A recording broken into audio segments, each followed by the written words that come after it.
What is up, RotoGrinders? Welcome to Wednesday, Hump Day. 2 hours of nonstop NBA DFS conversation. It starts right now.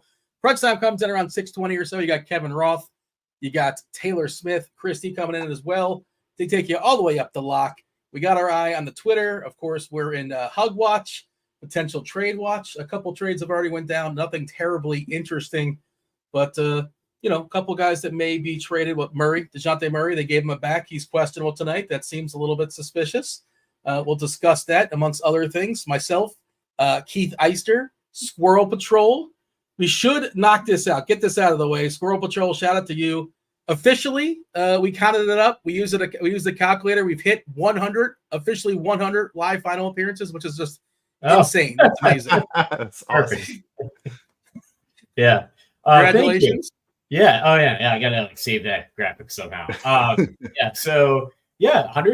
First one was 2018, I think. FanDuel baseball 2018. A little bit under 6 years. Got 100 seats. So yeah, thank you for putting that together. And it's a good night. It was. You also took the 100K down too, or I think maybe you split it right in the DK tournament. I think you chopped with somebody. God forbid you didn't win all 100K. You won like 65 or 70, something like that. Yeah, exactly. Yeah, so makes it a good year so far. So hopefully keep it going tonight. And shout out to you. I think one of your players, one of your separator players, you highlighted in the expert survey, which of course you wrote on today. We'll see if that comes true tonight. But was it Brandon Ingram? It was BI, right? The guy that was kind of the separator that basically nobody played. They thrashed, and he only played 3 quarters, but he made the best of that 3 quarters. He just kept making some threes. So your content, you told the people in the expert survey that was sort of your contrarian play, right? Your top contrarian play, I believe. I think so. I think that was the guy I was going to be most overweight on. I kind of wanted to write a blurb on him, but then he didn't fit any of the other questions. So I had him as the guy I was going to be most overweight on, and then Brandon Miller as well. So a couple of Brandons. There you go. Yes, to stack the Brandons up. I felt so silly because that night I timed my tweet really poorly because I had a good night too, but I didn't have a squirrel night, but I had a Dean night. I was right under you, and I'm oh well, right above you, and I'm oh well, this looks ridiculous now. Let's just delete this because look at Squirrel, he's just annihilating the world, and I made a little bit of money, but nothing like Squirrel. Keep the momentum going. It's good to be. Have we ever talked the plus ones? How do we negotiate the plus ones? Do you get the money back on that? I feel 6 or 7 tickets. It's good to be in Squirrel's life as it being but I don't know what the power rankings are to be a plus one for Squirrel, but yeah. The sites do it differently now. And so to be totally clear, FanDuel is not having us go anywhere. So we're just sitting home on Wednesday playing a contest. So that's unfortunate. I think they should bring back the live finals. I hope and think they will for baseball. But yeah, this year the FanDuel live final is on my couch again. But last time they had it on the couch, I actually won. So I'll take it. FanDuel, and there is a trip. FanDuel lets you cash out the seats. DraftKings says you can just you don't get. It's weird because it feels better because you can. It's I'm going to invite everybody, right? Because I got all these seats to fill. But it's just you don't get any money back if you don't bring somebody. We just got Drew Holiday ruled out before this show, by the way. I'm just seeing that now. A couple baby trades that aren't really all that important. Monty Morris was traded from the Pistons. Keith, what was the most memorable moment for Monty Morris's tenure in Detroit for you? If you think back on all the spectacular things he did for Detroit, what first comes to mind? I mean, there's not a very long list. Some of us did not even realize that he had played for Detroit. We were talking pre-show. But yeah, not a memorable tenure. Name names. Well, I don't think it was Squirrel, and it was not me. So that leaves one. Producer Steve, is that what you're saying? So I do remember there was that one night about a month ago or so when DK had a really, really tight cap, and Morris was coming back, and they're like, "Hey, he's 3K, and maybe if we can get 15 minutes out of Monty Morris, maybe we can play him." But that's to me the most memorable thing about him in Detroit. And I don't recall what he even did that night, to be honest. Probably nothing terribly memorable. Keith, what's up? How are things in your world? How are your thoughts? I kind of threw it out there as far as DeJounte Murray. We talked about pre-show as well. They gave him a back. We don't think he plays, right? I don't think he plays tonight. He's on the trade block, possibly going to LA. That's the rumors, at least.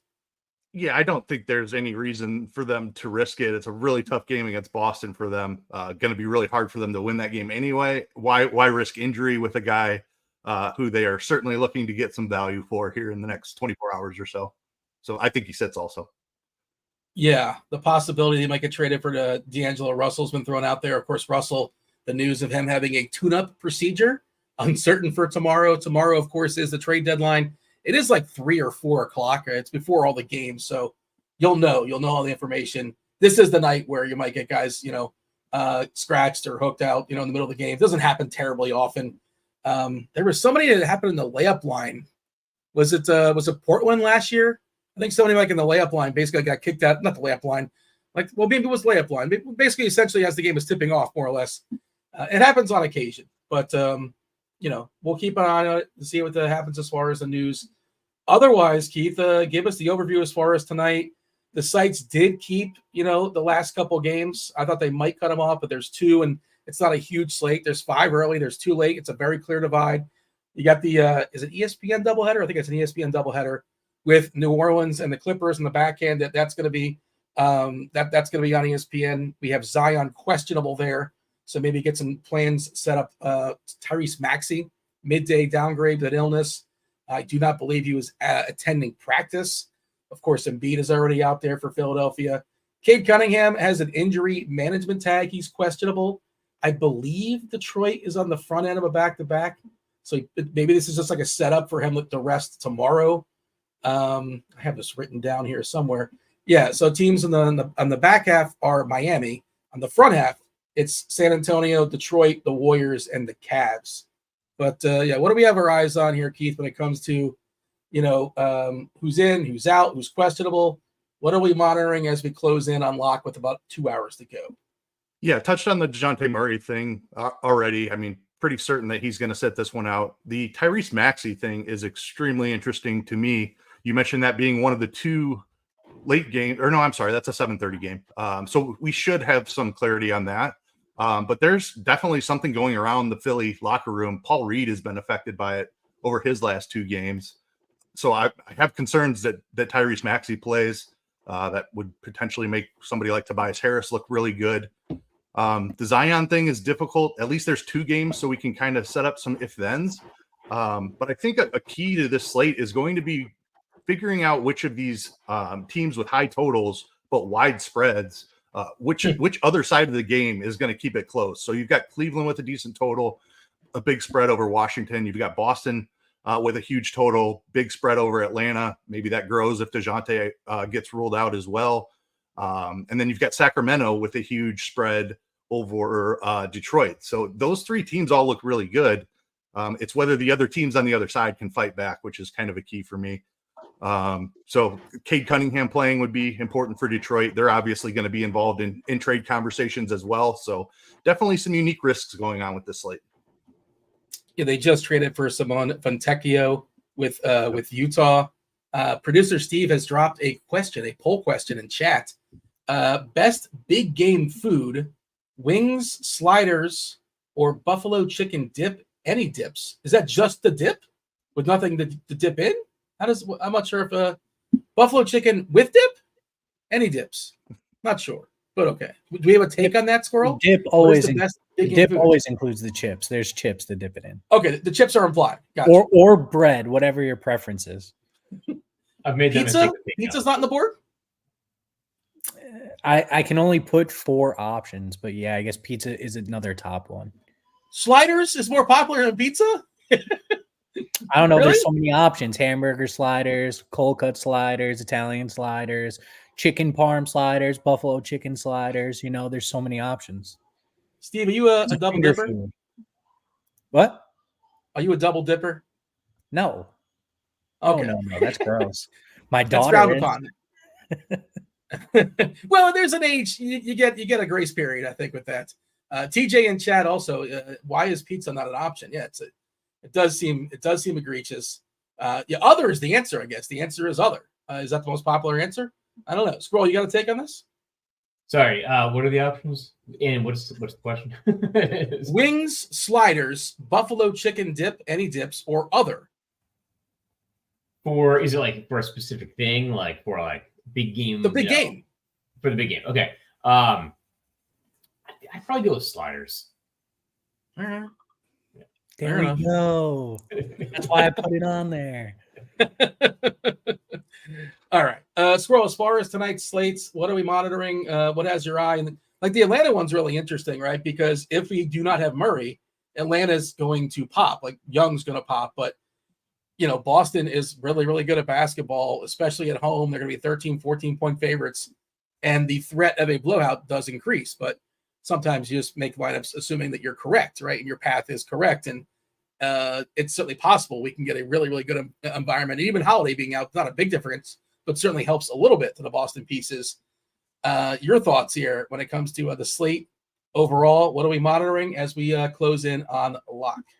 Yeah, it's just kind of a weird slate because you've got some big spreads. It's day before the trade deadline, and the sequence of the games is just straight. Like 2 7:00 games, 3 7:30 games, and then a big long break until 10 o'clock. And so we do have some injury news. I'd been probably just going to assume like most of the guys that are questionable are going to play, but I forgot about like the plague that's apparently going through the Philadelphia locker room with Tyrese Maxey, because I think he's been kind of questionable, but it's been with some other stuff, and so it's not like he's been playing through it. Like he may actually be too sick. So I don't know. It's hard to know what to make of it. And so it's a weird, tough slate to figure out, and we'll probably get some more surprises as the injury news comes out and as the potential trades come out. Yeah, I was hoping that Paul Reed, assuming he feels better, I thought he'd be a sneaky play tonight, and I was hoping that he would get a price dip. Speaking of dips, I was hoping to get a price dip because he hasn't been great the last several games, mostly because his minutes been down, mostly because he hasn't been feeling well. But kind of surprised he did not get a price dip. So, it's going to be a little bit tricky to roster him. Certainly you can in tournaments. By the way, we just got a change in projections. So if you have lineup HQ, as of 5/11, the projections just changed. So feel free to give that a refresh. Keith, anything we should focus on before we go the game-by-game route? Anything you want to point out before we fully dive in? No, I think we covered it. Let's do the game-by-game. First game, as Squirrel pointed out, there are 2 games at 7 o'clock. Let's talk about the Cleveland game first. Cleveland at Washington at Squirrels Wizards. 237.5 is the total. Cleveland is a 12-point favorite. Big boy total here for the Cleveland side, at least. We are getting a clean injury report. Obviously, Tristan Thompson not playing for Cleveland. Nothing new there. And when it comes to Washington, Bagley's still out. Livers is still out. I'm not sure if Livers has even played for Washington just yet. Kuzma did have that shoulder, but he's no longer on the injury report. Feels like an awesome matchup here for Jared Allen, for Mobley. The tricky part with Mobley is that the minutes here, how many minutes he's going to grab. We did see Darius Garland get a spike in minutes last time. He was down in the low 20s. I think he grabbed 28 last time. I'm not sure if that's enough, but of course the opponent might make it at least palatable or possible. Squirrel, talk about the Cavs at your Wizards. Yeah, so I put this in the expert survey as my statistic that jumped out at me or whatever that question is. But Wizards defending a little bit better with the new head coach. So the last 5 games, I think only 20th in points allowed rather than first. Or I guess they've allowed the 10th most points rather than the most points in the NBA over the last 5 games. So a little bit of improvement, like the rebounds, been a little bit better, giving up less assists. So this is not as good of a matchup for Cleveland as I feel like it would have been maybe 3 weeks ago. Having said that, it still is Washington. There is one primary guy I've got my eye on, I think, for Cleveland, and that's Jared Allen. I think Marvin Bagley being out actually might have a little bit of significance where Daniel Gafford gets into foul trouble. I mean, who's guarding Jared Allen? So that's for a team that is not good on the boards anyway, right? Even if they're a little bit better. But yeah, for the most part, it's not as good of a matchup as it would have been a couple weeks ago. Yeah, that's a good point. I was reading the survey as well, and that's sort of interesting how Washington has not been as putrid with the coaching change they've had. Keith, what do you got as far as the Cavs? And the people do want, they're demanding. I guess I didn't ask you what your favorite food is for the big game. If you want to go off the board, by all means, or if you want to stay on the board as far as the poll. They're my favorites on the board. It's wings. I love a good wing. Has to be bone-in wings, and the spicier the better. Oh, but wings are It's a struggle because they're like the messiest thing to eat, but Yeah. wings when done properly are definitely my favorite. You're a boneless snob. Is that what I heard there? You're taking shots at boneless people? Yeah, I mean it's less of a mess. So like when you're in like a party environment, it's more ideal, but the bone in is far superior. Do you have like a flats? Like it's got to be flats. How specific do we get here? Or you're either or? Flats are definitely better than drums, but both are fine. We're learning a lot. We're learning a lot here about Keith. What about the Cavs tonight? How do you feel about Cleveland? Yeah, I mean, I feel really good about Jared Allen. Washington gives up a ton of rebounds as well. I don't know if Squirrel has the rebounding stats over the last couple of games, if they've improved any in that regard. But I know for the season, they're one of the teams giving up the most rebounds in the league. So Jared Allen, a little risk with Mobley potentially seeing his minutes increase. Like maybe he can get to 30 tonight, which does impact Allen's rebounding rate a little bit. But I think this is a great spot for Jared Allen. He would be my first look. Save a little bit of money off of Donovan Mitchell. Doesn't need to hit as high of a ceiling to pay off his price tag. I definitely think there's blowout risk here. I'll have a little bit of Donovan Mitchell, but I do prefer Jared Allen. Struggling to get to anybody else here just because of the Garland and Mobley thing. We don't think they're quite full yet, but playing enough to where they're impacting guys like Sam Merrill has kind of fallen off. Max Strus is still playable. He's going to see the minutes, but I just with Garland there, it's harder for me to see him finding a ceiling game. Maybe a guy like Karis LeVert could get a couple extra minutes in a blowout, but I don't think I need him today either. We got some weird stuff hitting optimals right now, or even getting some ownership. Like Landry Shamet is getting ownership at like 3.1K with a 15-point projection, median projection on DK. I think that might change. I hope that changes. I don't want to play Landry Shamet. By the way, I did a quick search here. So Washington did give up the most opponent rebounds by like 3 more than the second worst team on the entire season. And I went back to January 22nd, which I think is about right, give or take. And they're still giving up the most, about 2 more than the second worst team, Dallas. So at least as far as total opponent rebounds, they've been giving up a lot of boards. I don't know, Squirrel, if you found anything else or anything that you have on that as far as rebounding specifically of late. I think they're rebounding a little bit better. And it might be a pace thing. I had actually on the expert survey, but where they were in terms of like the last, and I think it was January 25th. So they've given up the 5th most rebounds in the league. But yeah, it used to be like the worst and almost historically bad, I think. But that is the category out of like points, rebounds, assists where they improved the least is rebounds. Pace 103 on the season for Washington. Last 6 games, 102. So a little bit slower. Do we want to play any of these Wizards, Squirrel? How do you feel about Washington? I saw Kispert is hitting some stuff on FanDuel, which is never comfortable for me. He has those moments every once in a while, and not really something you can trust. But your thoughts as far as Washington. Yeah, I don't like love the Corey Kispert play. That'd probably be DraftKings. He comes off the bench and sometimes he'll hit his shots and we'll get a little bit more playing time. It's just hard to know if that's going to happen tonight. I'd probably rather like gamble cheaper if I'm going to gamble like that. So probably my favorite Wizard would be Denny Avdia.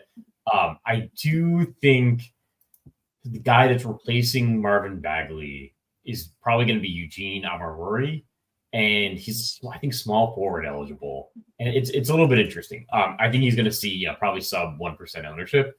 But he is, small forward, 4,100 on FanDuel, and it is 3,500 on DraftKings. It's a little bit interesting. I mean, if he gets 12, 15 minutes, he had a great game last game. So if he gets 15 minutes, puts up 18, 19 points, he's maybe relevant as a small forward. So last game, I have 16 points and 10 rebounds, 3 assists. Excellent game last game, but he might also not play. So, he's somebody that is probably going to be in my 150 set as like a, 5 to 10% gamble where I'm like going to be 10x the field. But obviously there's a lot of risk involved with it. There was a chance Gordon Hayward would come back tonight. He's not. He's been ruled out with his calf. Cody Martin is available. Ntilikina is unavailable for Charlotte. That news just kind of came in Hayward may be available for trade. Who knows? We'll see. Another player that's supposedly available for trade is DeLon Wright. So maybe that'll change the minutes up a little bit. Like you said, Omaruri is projected for 8 minutes. And Keith, I don't know if you're on the projection team. This feels like a tough task to project Washington. They gave Anthony Gill 2 minutes just because you never know. Like Johnny Davis, former lottery pick, 4 minutes just because, I guess. This wasn't you, I'm assuming, but yeah, you probably didn't want to project Washington today or ever. It was not me today, but yeah, definitely a difficult task. Yeah, when you see a guy projected for like 2 minutes, that's just a hedge, basically saying we think it's going to be Omarui who gets the backup center minutes, but hey, Anthony Gill is there too. There's a chance that he could run over Omarui. So or the blowout, Anthony Gill maybe mops up the last 2 or 3 minutes, that type of thing. So just in case somebody wants to play the blowout angle, they're in lineup HQ, but yeah, not going to see any significant run from Anthony Gill, I don't think. For me, it's really tough to get to these Washington guys. They don't play a ton of minutes. It's a really difficult matchup against Cleveland. The Kispert thing is interesting. He's been playing a few more minutes here. It's just he doesn't do a ton other than shoot threes, so it's really hard for him to get there. I don't love playing a guy like Kispert, especially when he's catching a little bit of ownership. Landry Shamet is a guy who is making his way into some DraftKings builds just because he's 3,100 and he should be out there for some minutes. He did play 21 minutes in the last game. I don't know. If he had no ownership, I'd be okay with it. But if he's going to be 15% owned, I don't want to do that either. So probably no Washington exposure for me. That's pretty much where I'm at too on Shamet. Like maybe if he was a dart that nobody's going to play, but if he's getting any ownership, I guess again it's unlikely to happen. But there's a chance Wright gets traded or gets ruled out before this game starts because again he's theoretically somebody that's on the block. Do we have our next game is Toronto Charlotte? I just wanted to see if we had projected players like Gordon Hayward in. It doesn't look like we did. Okay, because I thought maybe the projections might change. And I was going to skip it. We did have Hayward in earlier, but let me refresh. He's in mine right now. Oh, I think they might have just they just updated. If Hayward's out, they just updated it. Yes. Okay. I just realized I had to give it another refresh because that's our next game. Gordon Hayward officially ruled out. Ntilikina's out. Ball is out. Lowry might never wear a Toronto or a Charlotte jersey. As far as the Raptors, the other side, RJ Barrett should be good to go. He had that injury management rest. Trent should be good to go. Porter is officially questionable. Jonte Porter, that is. I'll tell you, what am I sneaky? Well, I have a big bet in this game. I'll talk about it in a second, but I'll throw it to you, Keith. Toronto and Charlotte. Brandon Miller has been spectacular, of course. The price is kind of catching up with him, but he's been awesome. They're in the chat talking about Ish Smith. No more Ish. Enough of that. He's another guy that possibly maybe gets traded at some point, but yeah, as of right now, the Raptors and the Hornets, start wherever you want to start here, Keith. Yeah, I mean, this is an exciting game environment, honestly. Like part of the problem with Charlotte is they often get blown out, but I don't think Toronto is all that good of a team either. So I think there's a chance this game could play close and could play really fast. Toronto has went way downhill since they made their trades of OG Anunoby and Pascal Siakam. So I have interest in both sides of this game. On the Toronto side, it's Quickly and it's RJ Barrett are two of my favorites. I also think Jakob Poeltl is very much in play. Minutes have looked really solid for him since coming back. We generally like to target bigs against Charlotte. So Poeltl at 5,900, I'm certainly interested in that. Barrett is another guy whose rebound rate has ticked way up since coming over to Toronto. He's just been really solid for the Raptors. So RJ Barrett, I really like him as as kind of a mid-range play. Prefer him slightly over Quickly, but Quickly very much in play for me as well. And then on the Charlotte side, I have a ton of interest in Brandon Miller. I know Squirrel is probably going to talk about him after writing him up in his last one and then him in his winning lineup. But the usage for Brandon Miller has been absolutely incredible. Don't have to worry about Gordon Hayward impacting that at all in this spot. It's been over 30% the last 5 games. It's been over 35% the last 2 games. So Brandon Miller's role has been absolutely incredible. I still have a ton of interest there. Miles Bridges also has a really solid role. We know he can play nearly 40 minutes. And Nick Richards at 5,500, I have interest in as well, but just should be a really solid game environment overall. I'm fine with multiple pieces from either side. Yeah, Toronto's defense on the season, 117 defensive rating in the last 10 games, 121.5, which is the 4th worst in basketball. Charlotte, by the way, last 10 games is like the 6th worst in basketball. So you're talking about positive environment here. Squirrel, jump in here. Are you going to be back on Brandon? Other options when it comes to Toronto and Charlotte, really good game environment. And I'll give you my play in a second. So, although Keith did kind of touch on him. Yeah, so I do like Brandon Miller, but I do think it's worth pointing out that like his salary has gone up. It has been going up, and it's up, a few $100s more. So like every game, $200 more. So I'm probably not going to be like super over the field on him. I do like the idea of like bumping up his projection a little bit just because of his recent performance, which I buy into that as like a sustainable thing for a like first, highly drafted first year player. So do like a little bit of Brandon Miller. It's interesting between FanDuel and DraftKings. Like there's different centers on this game that I really like. Like Nick Richards is the guy on DraftKings. Jakob Poeltl's the guy on FanDuel, who's like just a little bit too underpriced. It's like good center matchups for both teams, I think. But yeah, especially I think for Toronto, like Jakob Poeltl, I think Charlotte gives up the 6th most rebounds, 5th most points in the paint. Just generally get hurt in the interior. But yeah, I mean, I think you can go a few different directions in this game. I like RJ Barrett a little bit more than Emmanuel Quickly if I'm taking one of the Raptors guys. But I think both of them are in play. You can play Scotty Barnes. And then, if you want to get to some Miles Bridges and make this like a full game stack, I think that's reasonable. It's an interesting slate, and I guess you kind of touched on it, but like didn't say it directly, but like there's some big spreads. So if you want to do a little bit more game stacking than you normally would on this kind of slate, especially with like the higher total games, I think that makes sense. And hope that like some of these games maybe blow out and like totally disappoint, and then maybe some of the games, 1 or 2 of the games like goes way over its total. Like this would be one of the games that I want to target in that kind of manner. All right, so you touched on it as well. I think Poeltl, I think he's got a chance to play like 32, 33 minutes or so here. I know he's projected for 29 as a median projection, but he came back from his injury. He played 20 minutes in his first game back for Houston. And I was wrong. He played 33 the next day, and I was really surprised how it spiked. And then he played 28 minutes in the last game against New Orleans, but they lost by like 40 points to New Orleans. He played 18 minutes in the first half of that game.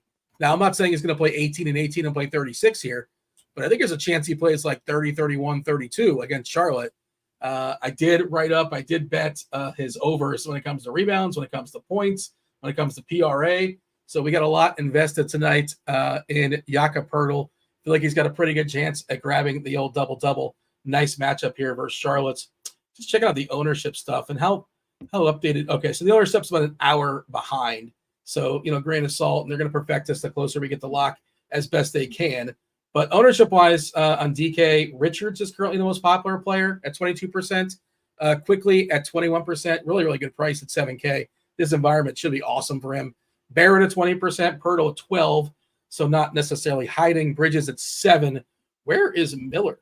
Did I say Miller? Brandon Miller is getting like no ownership. That might need to be changed. It's got to be higher than that, right, Keith? It's like 1%. Essentially, yeah, it's gonna be higher than that. But his price tag is coming up, so it's not as easy of a click as it has been the last couple of days. That's for sure. Yeah, but if you knew going in it was like 2%, and you run your 20 lineups, I'm gonna guess you have at least one Miller and be over the field. Oh, at least, yeah. I'd probably have closer to 4 or 5, be in the like 20% range. Yeah. Let's see other news coming in. Jalen Brunson questionable for tomorrow. Yeah, the Knicks are basically all injured.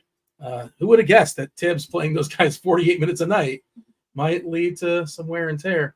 Jonte Porter, that's good for me too. Now he's doubtful. There you go. I'm not rooting for injury, but we don't want another big available for Toronto.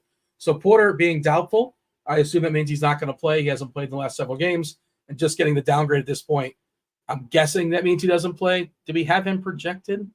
Maybe that's why. Let's see. I don't think we did though, right? No. All right. Nope. He wasn't necessarily expected to play. He was kind of more so on the doubtful side than the questionable side. Anything else there, boys, as far as the 7 o'clock games, or shall we move on? I should mention Cody Martin. It's like Gordon Hayward is officially out. It's like I think his projection probably bumps up a little bit, and for some reason getting a little bit more of him on FanDuel might be a positionality thing. But I think he's in play. He never seems like go berserk, but he's a guy that can fit in at 4,800 point guard, shooting guard. I think you can stack the Martin twins tonight, right? Miami Martin's pretty cheap too on DK as a way to get kind of spend up for the big boys. What is our projection for Martin now? 28 minutes, 22 DK points at around 4.8. Yeah, sure. He's in the mix. And like you said, I think on FanDuel might be a little bit better over there. And the cap is a little bit tighter also. So whatever salary relief he offers is probably a little bit more crucial. Let's see. He's 5'1". Yeah, he's grabbing a fair bit of ownership, at least according to the numbers as of a half hour ago or so. All right. Yeah, the chat was asking about him as well. J3 wants us to put respect on Anthony Gill's name. Did we say anything disrespectful? I don't think we said anything really positive. We might have acknowledged his existence for Washington, but we're not playing Anthony Gill tonight, right? I don't think so. I can't imagine. No, we're not that desperate. We can play Eugene Amarori, so Amarori's right there. All right. Next game up, Miami Heat, back half of a back-to-back. They took care of Orlando last night. Pretty important game for them in the standings. They beat the Magic. Now they have the Spurs at home in the back half. As far as injuries for Miami, they're pretty healthy, right? So Miami has Caleb Martin expected to play with the squad. Haywood Highsmith is out for personal reasons. He was essentially out of the rotation last night, with the exception of like mopping up for a minute or so. As an aside, by the way, I saw people. I always like to see what people are asking FanDuel and DraftKings to void, on Twitter. And, because once Middleton goes down, I get excited. I'm not rooting for injury, but like, this is to be good because he went down in the first quarter. And then the first thing I see is like, man, you got to get rid of Haywood Highsmith. He played 21 minutes last game. He only played 2. This is BS. I want a refund. Like, this is what we're asking for. Dude, know the rotations, man. It turns out when the Heat are healthier, Haywood Highsmith's not going to play as much. That's on you, my friend. That's on you, pal. But never mind. I don't know why I enjoy doing that, but that's what I like to do with my time. All right. As far as San Antonio, they're fully healthy too. Wemby looks a little bit better on DK as opposed to FanDuel when it comes to the prices. Of course, when he really, really gets going, it's from the stocks department. So the upside a little bit higher on FanDuel. I like a fair bit of the Miami plays here, of course, because the matchup against San Antonio is prime. And I think I did read the expert survey, Squirrel. I think one of your off the board plays, and I'm not sure how off the board he is because I liked him too. And I'm usually kind of sort of somewhat chalky. Was Terry Rozier. I think he's kind of sneaky tonight. Maybe we see his best game ever for Miami. Yeah, his prices come down a lot. I mean, like he's not putting up the numbers that he put up with Charlotte. But I mean, the drop in price probably makes up for that. I think it's almost like 1,400 on FanDuel, maybe like 1,800 on DraftKings. His prices come down a lot. It's a great matchup against San Antonio. Like the Heat tend to be one of these teams we skip over sometimes because they'll be playing these like lower paced matchups, not against San Antonio. So like I think Caleb Martin with no Haywood Highsmith, as we were saying. I think Caleb Martin is definitely in play. If you want to stack the Martin twins, go for it.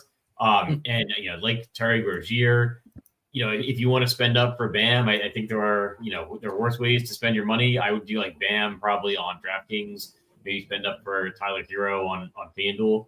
And then the San Antonio side, really like Devin Vassell. He's been playing pretty well as of late. So it's like one of those things I'm probably going to split on the sites and play like a ton of Wembanyama on DraftKings, a bunch of Devin Vassell on FanDuel.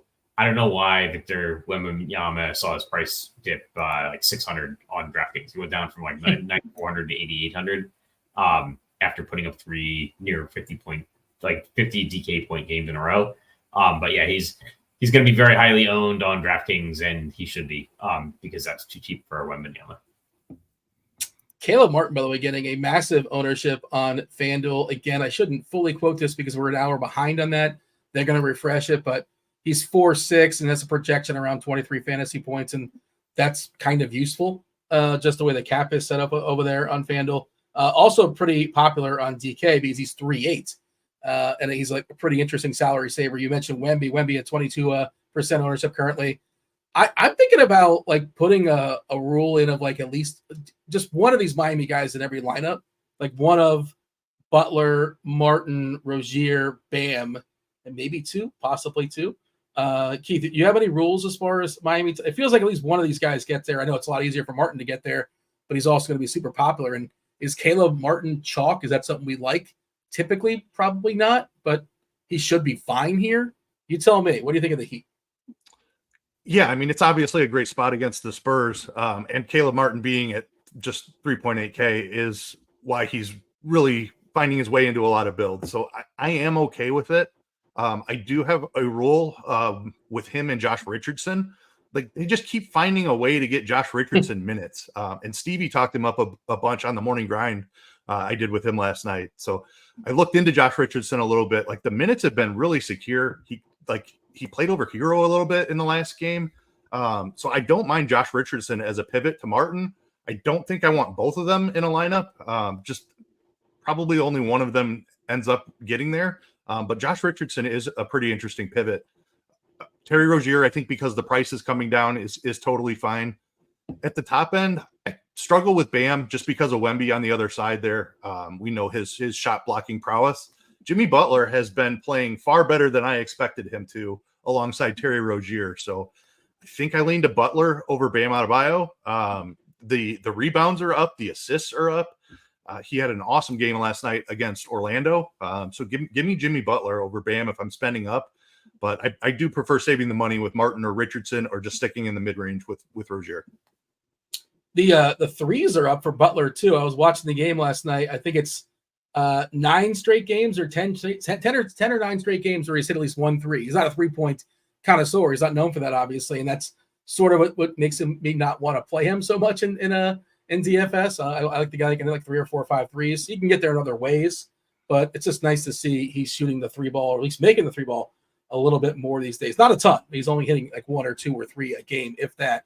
But just good to see that's something he has in his repertoire. Bam or Jimmy? Who do you prefer amongst those two, Squirrel? I think Bam. Let me see. Let me come up with an explanation for why. Yeah. I think my projection on Bam is just higher than my projection on Jimmy Butler. I think it's a good matchup for Bam, so I'll go with him. I think he's better priced. As suspected, we have Jonte Porter officially ruled out. Getting a lot of news for tomorrow. OJ Anunoby already ruled out. Chris Middleton, who got hurt last night. Brooke Lopez back from his baby. I don't know him well enough to call him Brookie, so I'm just going to call him Brooke Lopez. Shout out Larry David and Kirby Enthusiasm. If you know, you know. We got anything else here as far as Keith? Did you give your favorite play on San Antonio? Give your San Antonio takes. How much do you like Wemby? Do you like the auxiliary pieces beyond that? I know that Squirrel mentioned Gasol. Beyond that, Trey Jones, I guess, is playable, but I don't see a lot here that I'm really into, at least as far as priorities. Yeah, Wemby's one of the best plays on the slate. He's the very obvious one. I agree with Squirrel that Vassell would be my second favorite option. Miami gives up quite a few threes, and that's how Vassell usually gets it done. So I don't mind some Vassell. Probably don't get to Trey Jones today. Okay, let's move on. We got the Warriors. The Warriors and the 76ers, 235.5 is the total. Sixers are, 5-point dogs here at home. It's tough. We don't really know as far as the information. We know that Tyrese Maxey is not feeling well. Also, Marcus Morris is questionable. Batum is still out. Embiid, the big one, I buried the lead. Of course, he's not playing basically the rest of the season. We'll see. Kenny Lofton's off the injury report. I'm not sure if he's going to play or not, and Dan House has that foot. I would imagine, I'm pulling it up, we have to have an if-then, because if Maxey sits, I'm going to guess that Tobias Harris is really going to pop. And as far as Golden State, the opponent, they are pretty healthy, right? Draymond officially has a knee, and he is questionable. Chris Paul still out. Gary Payton still out. Wiggins has that ankle, but he is probable. We've seen the rise of Kuminga. Is there still meat in the bone there, Squirrel, as far as Kuminga? The minutes have been really strong as well. Draymond questionable too, but good matchup here against Philly. The Phillies defense certainly weakens with the absence of Embiid. Pretty high total here for the Warriors. Let's knock out Golden State first, Squirrel. Where are you at as far as the Warriors? So yeah, I do still like Kuminga, especially with, I think Draymond Green is questionable. So I'm getting some Jonathan Kuminga anyway, and I think I'd be getting to a lot more, probably late swapping wise if Draymond is ruled out. It's not a game that's really popping off the page for me, but it does have a decent total. So the Tyrese Maxey news is going to be pretty big because right now I'm really not getting to any Philadelphia, and I'm guessing Maxey's in. Illness, hopefully they can rest him and hydrate him, and he's good to go. And so if Maxey is in, I don't really have a ton of interest in anything on Philadelphia. Maybe some Tobias Harris, like especially on FanDuel, like a sprinkling. In terms of really off the board plays, if you liked Eugene Amarori at small forward, you love Quinones. He's like 3,200 point guard, small forward, eligible on DraftKings. So he's been playing more minutes, and a lot of that I think has to do with Andrew Wiggins being out. If Draymond's out, like maybe that helps Quinones a little bit. I feel like Golden State has a collection of these guys like Kuminga, Podziemski, Quinones. They have a guy Gui Santos that are playing really well off the bench, and they're gonna have to start. They're gonna have to start playing these guys more and playing the veterans a little bit less. So I have some interest in being a little bit ahead of that Golden State curve. But yeah, for the most part, it's Jonathan Kuminga for me on Golden State. And probably using some of this Quinones character as a flyer in some small percentage of my lineups. Yeah, Santos closed last game over Clay. Clay's as many times now we've seen Klay Thompson just not closing for Golden State. Of course, maybe injuries are catching up with him, age catching up with him. He's just not what he once was, obviously. He is pretty cheap, though. He certainly can get going from three, theoretically. What do you got here, Keith, as far as Golden State? And trying to see if we had – no, even if then for Maxey, I pulled up. Do we have one for Draymond? Let's see. We got DeJounte Murray. We got Maxey. We got Zion. We have Cunningham. Drew Holiday, which is already expired because he's officially out. But nothing just yet for Draymond. If he doesn't play, well, what is your thoughts? Like, who would be the big benefactor? These fringe guys get a little bit more. Would they be in play? I'm not sure how many more minutes you can give to Kuminga, right? We're already giving them 36, 37 or something like that. What would be the repercussions if Draymond and his 30 minutes go by? We're giving 33 to Kuminga, so that would probably jump up a couple more. Thoughts? I think Kuminga gets a couple extra there in that spot, and then probably Dario Saric would be the biggest beneficiary if Green was out. Revenge. You and your revenge narratives, man. Always on that. Always on the revenge.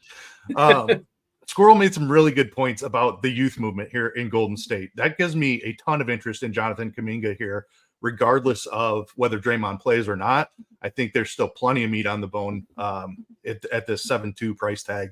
He's been consistently hitting 40 fantasy points. It's shown a 50-point ceiling. The matchup against Philly is really good. They've been awful on the defensive end since losing Joel Embiid. So Kuminga is one of my favorite plays on the slate at very low ownership. I think Podziemski is still in play as well. I know Wiggins is back. Pods probably comes off the bench, but I feel pretty confident he's also in the closing lineup. He's closed the last 4 games, I think it is. So I think there's upwards trajectory on his minutes here. Have him projected for 27 right now, but I like 30, 31 would not surprise me in this spot at all. And he's a guy who's really active when he's out there. He does a little bit of everything. We've seen him grab a bunch of assists and rebounds in certain games. So Pods at 6K, I think is interesting. Whose spot does he take? Who does he close for? Thompson, Wiggins, one of those two? Yeah, definitely one. I think he's the first guy that closes over Thompson or Wiggins. And then the Santos thing was really interesting last game. So potentially we might see neither of Clay or Wiggins closing in this game. Golden State is embracing the youth movement. Like since they've moved Kuminga into the starting lineup, Kerr has been much more willing to play the kids. So I think the minutes at the back of the rotation are extremely volatile. I like the Quinones call from Squirrel as well. He's seen over 20 minutes in the last 2 games. I know Wiggins is back, but I'm just not confident Wiggins is going to play 30 minutes in this game. A big part of that, though, is Draymond. How much does Draymond play, and where do those 30 minutes go? And of I'm course, saying Draymond plays. Quinones could play 20 minutes with Draymond in, and Wiggins he's like 24. How many can he play if Draymond's out? I think then he'd probably be projected for near 20. And I think he would have upside for like 25, 26.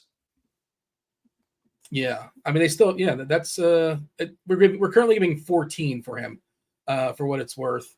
My guess is Draymond plays. I don't know this. We'll get news. And this is a 7:30 game. We should know. Philadelphia is, notably terrible at giving injury news or even reporting anything. Their social media account will tell you the starting lineup, and that's like the best you get sometimes. And that typically is a half hour before the game starts, Keith. This game starts 7:30. Are we going to get Maxi news at like 7 o'clock on the dot? Yeah. Is that when we get Maxi news? We're getting it, right? So. They're going to screw us? I think you nailed it. Great. So what's the plan? Because Harris is fine either way. But like I awesome. think my plan is just to go way overweight on Tobias to begin with, whether we have Maxi news or not. 16%, 16.5% on my last refresh. I probably put him in at like 25, 30% to begin with.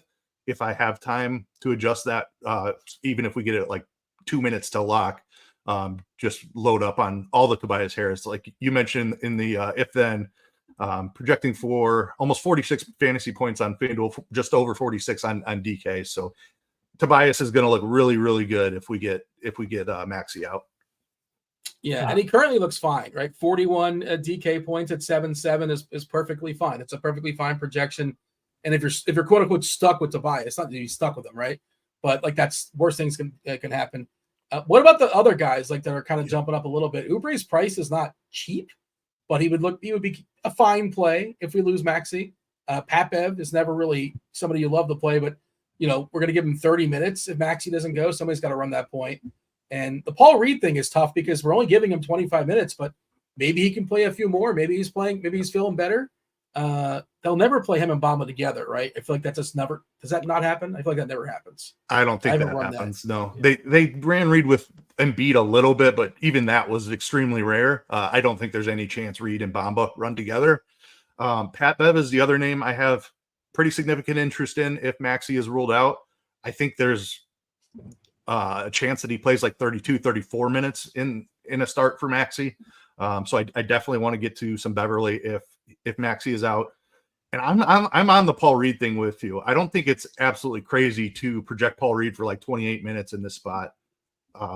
We know he has a massive ceiling. He's got a 50-point fantasy game in his recent game log.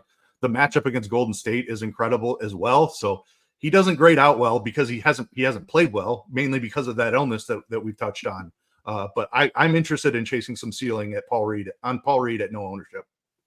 We saw a couple of games ago where the combination of Capella and Okongwu just annihilated Golden State. I don't know if you remember that game. And like Reed's similar to those players. He's kind of a similar player with those guys. The chat's talking about Jaden Springer season. Yeah, he would get a projection around 2021 or so. Several people are talking about Springer. I want to bring in Squirrel here. What is your Maxi plan? Because it certainly is interesting to play if he's good to go. We have no idea how sick he may not be. We don't know when we're getting the news. We know it's Philadelphia, and they're historically terrible at giving us news. And I fear that we get this news at 7 o'clock. Or maybe you love that. Maybe you embrace that. You want the news to come in at 7 o'clock because you want people to just be like, I don't know, and then kind of screw themselves and just do nothing. Well, what is your plan? What are you hoping for if Maxi's in, if Maxi's out? So, yeah, actually, I don't mind the idea of like preemptively boosting Tobias Harris a little bit. So Jaden Springer is definitely in play on DraftKings. He's 3,500, I think, and shooting guard eligible on DraftKings. On FanDuel, I think he's point guard only at 4,700, and that's a really tough. Even if Maxi's out, like 4,700, I don't know if I want to use a point guard spot on Jaden Springer. Like on DraftKings at 3,500. Shooting guard, like I might use, he might be in play even if Maxi is in. So especially if it's like a Maxi's in but not feeling good. If Maxi's only playing a little bit limited minutes, we saw that with Paul Reed. Then Jaden Springer probably is picking up some of the slack there, and that's a really good price for him. But it's pretty much just I'm going to give Tobias Harris a little bit of a boost if we don't have news going in. And I think it just came out that we're not going to get news. He's officially like game time decision or whatever. So yeah, is what it is. Yeah, I think you give Tobias the game time decision was minus 10,000. Game minus 10,000, and it was a lock. It's just free money. But go ahead, you were saying. Yeah, I think just give Tobias Harris a boost. But my guess is I feel like sickness these guys usually play because like missing shoot around or whatever isn't a big deal. It's not like an indicator. Like it's not like, oh, their hamstring wasn't good enough for them to make shoot around. It's like, well, yeah, we wanted them to be resting or whatever. So yeah, my lean is Maxi plays, but we'll find out at 7:01. Michael reminding us in chat, it's also a Kelly Oubre revenge game. There you go. So maybe Maxi just sits and clears the way for the Oubre revenge game. And there are other pieces too that are questionable too. That you want to stay on top of these things. Were you guys on top of Drummond starting last night? I missed that. I was not on top of it. I didn't see how popular he was. I assume he was fairly popular, but not popular. If it was known he was starting, which you kind of think about it. Oh yeah, Minnesota. I guess that sort of makes sense. How big they are. Did you guys get to some Drummond? I got like 15% of them, but it was a late swap. I had no. I mean, it made sense. Like thinking about it, like, oh, against Minnesota, I guess they could do that. I don't think I've done that before. I think he was only like 7 or 8% owned on DraftKings.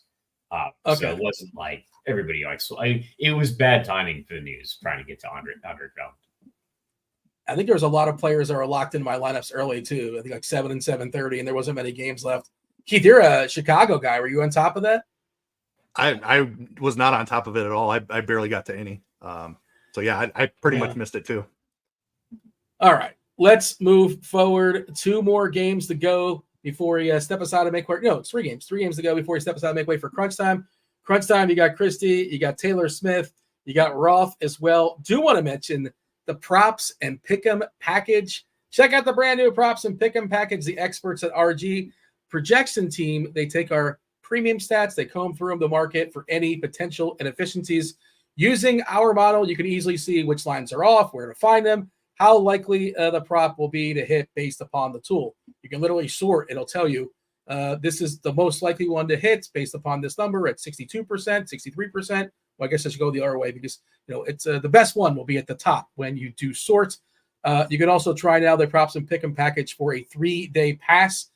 Note that this pass will auto renew at the monthly rate once the 3 days happen to be up. Use the link in the description for us to get yourself the 3-day pass. Any more news coming? It feels ominously quiet. I guess maybe more of the trade stuff's going to happen tomorrow. We're going to go down tomorrow, but looming trade stuff, and that's kind of a good segue when it comes to Atlanta and Boston. Because DeJounte Murray, who's one of the more likely players. I guess nobody's like likely to get traded, but if the biggest stud in the market probably is DeJounte Murray. He's currently questionable with a back. 244.5 is the total. It's a big boy total. Boston, though, big boy favorite, 12-point favorite, and Murray also questionable, matters a fair bit. DeAndre Hunter expected to be good to go with his injury management. Capella is still out, probably out through the All-Star break. Boston is resting Drew Holiday. They also traded Lamar Stevens. Poor Lamar Stevens. He had his eyes on a championship, and now he got shipped off to Memphis. He might get some run there. He'll probably play because somebody has to. They only have like 4 basketball players. Jaylen Brown is good to go. He had a back. No issues there. Squirrel, yeah, this is we kind of talked about this, sort of the theme of the show. Blowouts, potentially good spots in blowouts, and maybe just leaning in on some lineups with making some game stacks. Is that the plan here? And of course, Murray in, Murray out matters. Murray out, a guy like Trae Young would boost up, but of course the chances of a blowout probably increases as well. What is the strategy? What is the plan? Yeah, so I think the guy that I'm getting the most of from this game is somebody that makes sense with the narratives and injuries is Peyton Pritchard. He's only 4,400 on FanDuel, and he's like even better price on DraftKings at 3,500. So like at 4,400, I'd much rather play Peyton Pritchard than like Ish Smith. So if he's a guy that should benefit with Drew Holiday sitting, maybe give a little bit of a boost to the other Boston guys. And like all the other Boston guys are guys that can go crazy, right? Like you can never say like you shouldn't play Jason Tatum. Was at least 56 DraftKings points, 3 out of the last 4 games, and he's only 9,600 over there. So getting a lot more of Jason Tatum on DraftKings and FanDuel. So yeah, but the guy I'm primarily interested in Boston side is Peyton Pritchard. Even putting like the numbers at where I think they would be if DeJounte Murray misses, like not getting much Atlanta at all. I think you can game stack this one if you want to. It's got a high point total, and maybe it does stay close. So I think you could play some like Trae Young, Jason Tatum teams and see if that hits. And you're kind of hoping for overtime or just a very close back and forth game. But for the most part, my main interest in this game is for Peyton Pritchard. You're good with Pritchard chalk because I think he's going to be chalk unless things change. So many things can change. I just ran a bunch of optimals. He's sitting like 50% of my lineups, 3.5 on DK, about a 20-point projection. Chalky Peyton Pritchard. He's currently 1% in our ownership stuff, but that's going to change. They're going to give a boost to that. They're probably working on it right now. You're okay with him being like, say, 25%? I don't know. I'm just throwing out a number, but give or take. I think especially on DraftKings, like that's just way too low. 3,500. I don't think he'll be that highly owned on FanDuel. But I still think he can get to like 20%. He's a guy and I don't know if I'd want to pair a lot of like Peyton Pritchard with other pieces from his game. So like I feel like you could play some pieces from this game, or you're playing Peyton Pritchard and maybe paying up for some other spots. But I mean, he's with Drew Holiday out. I mean, he should get some more minutes. And he's a guy that can put the ball in the bucket. So I'm okay going with like 25% Peyton Pritchard. We're still just giving 19 minutes to DeAndre Hunter. He's been on that injury limitation. He went off in his 19 minutes or whatever it was last game. He played 18 minutes. He put up 41 DK points. I guess he was 10 of 12. There you go. Yeah. 10 of 12 from the field and made a bunch of threes as well. So that'll do it. That'll help you get there. As far as our if-then stuff, Trae Young would get a 52 DK point projection, around a 49 FanDuel median projection if we happen to lose Murray. Bogdanovich would also be a positive value. Okongwu, a slight positive value on DK, a slight negative value on FanDuel. Jalen Johnson, surprisingly, doesn't quite get there as a positive value, but certainly you can play him. What is your strategy here? Kind of both routes, both plans when it comes to Murray in, Murray out, Keith? Yeah, so on the Boston side, I like Squirrel's call on Peyton Pritchard. I think I want to primarily play this as a blowout, assuming that DeJounte Murray sits in this game.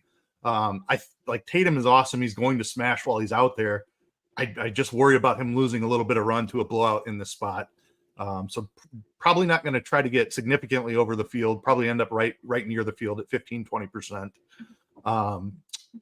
I will be at least at the field on Peyton Pritchard, and I don't even mind a sprinkle of O'Shea Brissett as a pivot who could get a little additional run in a blowout. Pretty decent per minute guy. If he can get up to like 20 minutes in a blowout, I think he could be potentially useful at minimum price $3K on DraftKings. On the Atlanta side, if DeJounte is in, I have no interest whatsoever in the Atlanta side. Maybe a little bit of Okongwu. We've seen him play over 30 minutes, and every time he's started for Capella. I know he wasn't great in that last game that he stepped in for Capella, and it's a really tough matchup against Boston. But Okongwu is still a little bit too cheap on DK, especially for this role that he's going to have. So I will have some of him either way. If Murray is out, I have some interest here. I don't think I want to play Trae Young because I'm worried about the blowout, like I mentioned.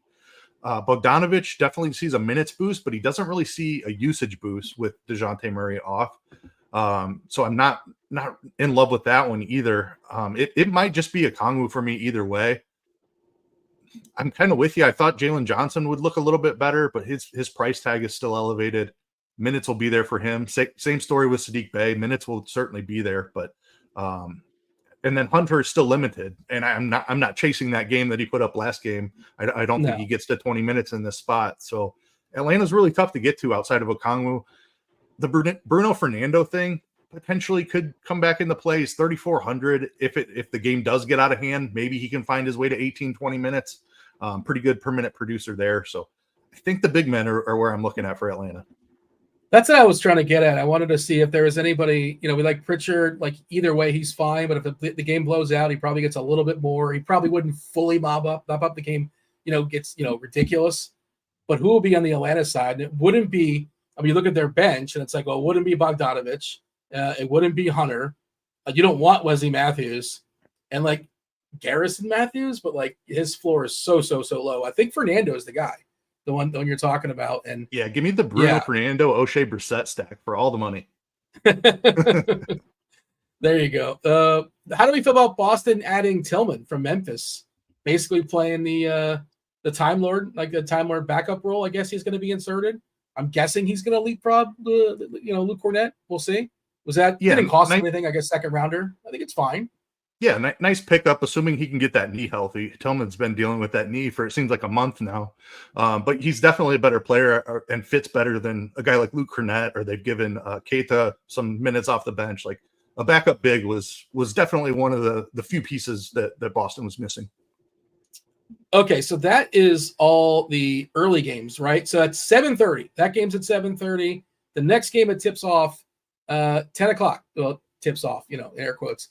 10 o'clock, we have two games. It's just the slate is split in two, essentially. 5 up front, 2 in the back. We might actually have a few minutes. There's no basketball, which would be kind of a bummer. Just kind of waiting around for new games to start. New Orleans takes on the Clippers. 231 is the total. We have a questionable Zion in this game. We probably won't know this as far as clarity on his injury until after the first 5 games have locked. Najee Marshall also questionable. As far as the Clippers, they are fully healthy and good to go and in good form. They're playing great, and they're laughing at all of us that laughed at them a couple months ago when Harden was not,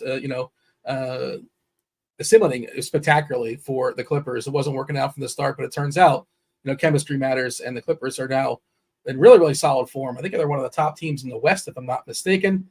119 as far as the team total, 231 is the total on the board, and the Clippers are currently 7-point favorites here. But again, they're fully healthy. The Pels, we don't know. Are we going back to Brandon Ingram? Squirrel. Brandon Ingram helped you get all the monies last time out. Your thoughts as far as the Pelicans? So right now, I'm assuming Zion is in, and I'm not getting a bunch of Pelicans. I'm not getting any Pelicans, to be honest. So, not the best matchup against the Clippers. 112.5 implied point total. Not the highest. So I think it's maybe second lowest on the slate. So not playing a bunch of New Orleans pieces. I'm just going to hope that Zion plays. For the Clippers side, I like getting some Kawhi Leonard.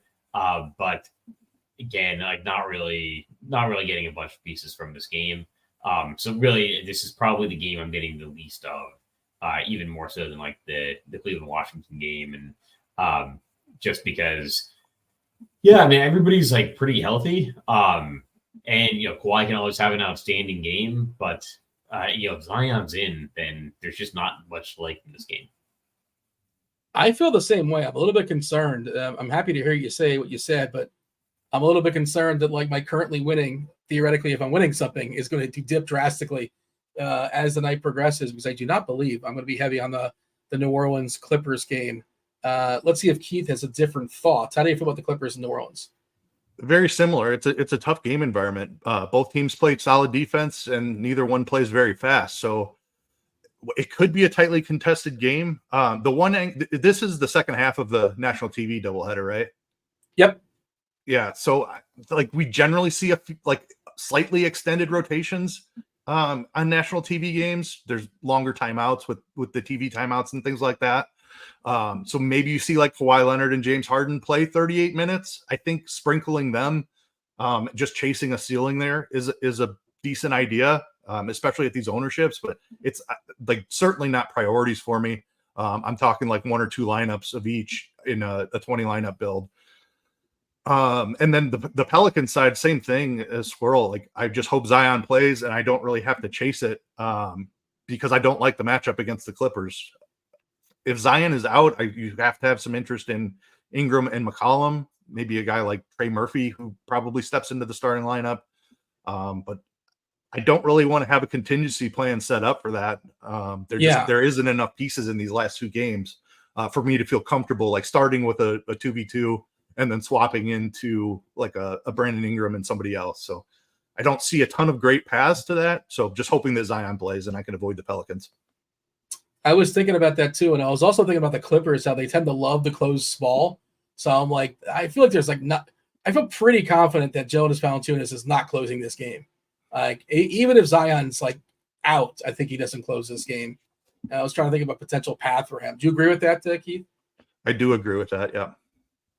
Yeah. Ingram would look really good, but I don't.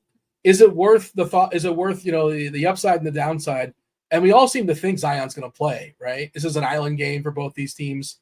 Yeah, I think he's going to play. By the way, speaking of who's in and who's out, Draymond Green officially in, and you're not going to believe this, but DeJounte Murray, they're still figuring it out. He's got a game time decision.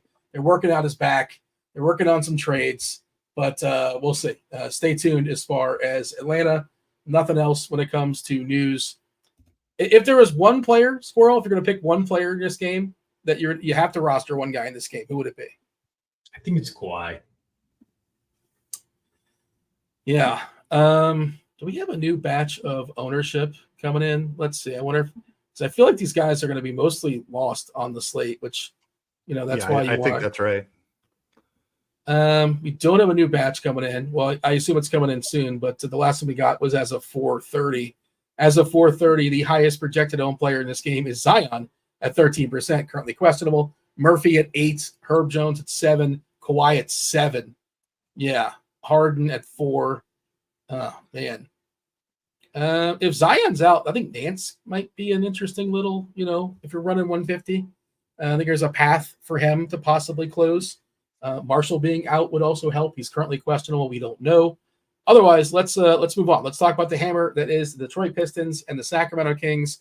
242 is the total. It's a big boy total, but it is skewed. It is the theme of the slate. Another potential blowout on layaway. Pistons are 14-point dogs here. Sacramento fully healthy with the exception of Sasha Vezenkov, who's been questionable for a while now. Monte Morris unavailable for Detroit. They traded him away for Fontecchio. Cade Cunningham is questionable injury management.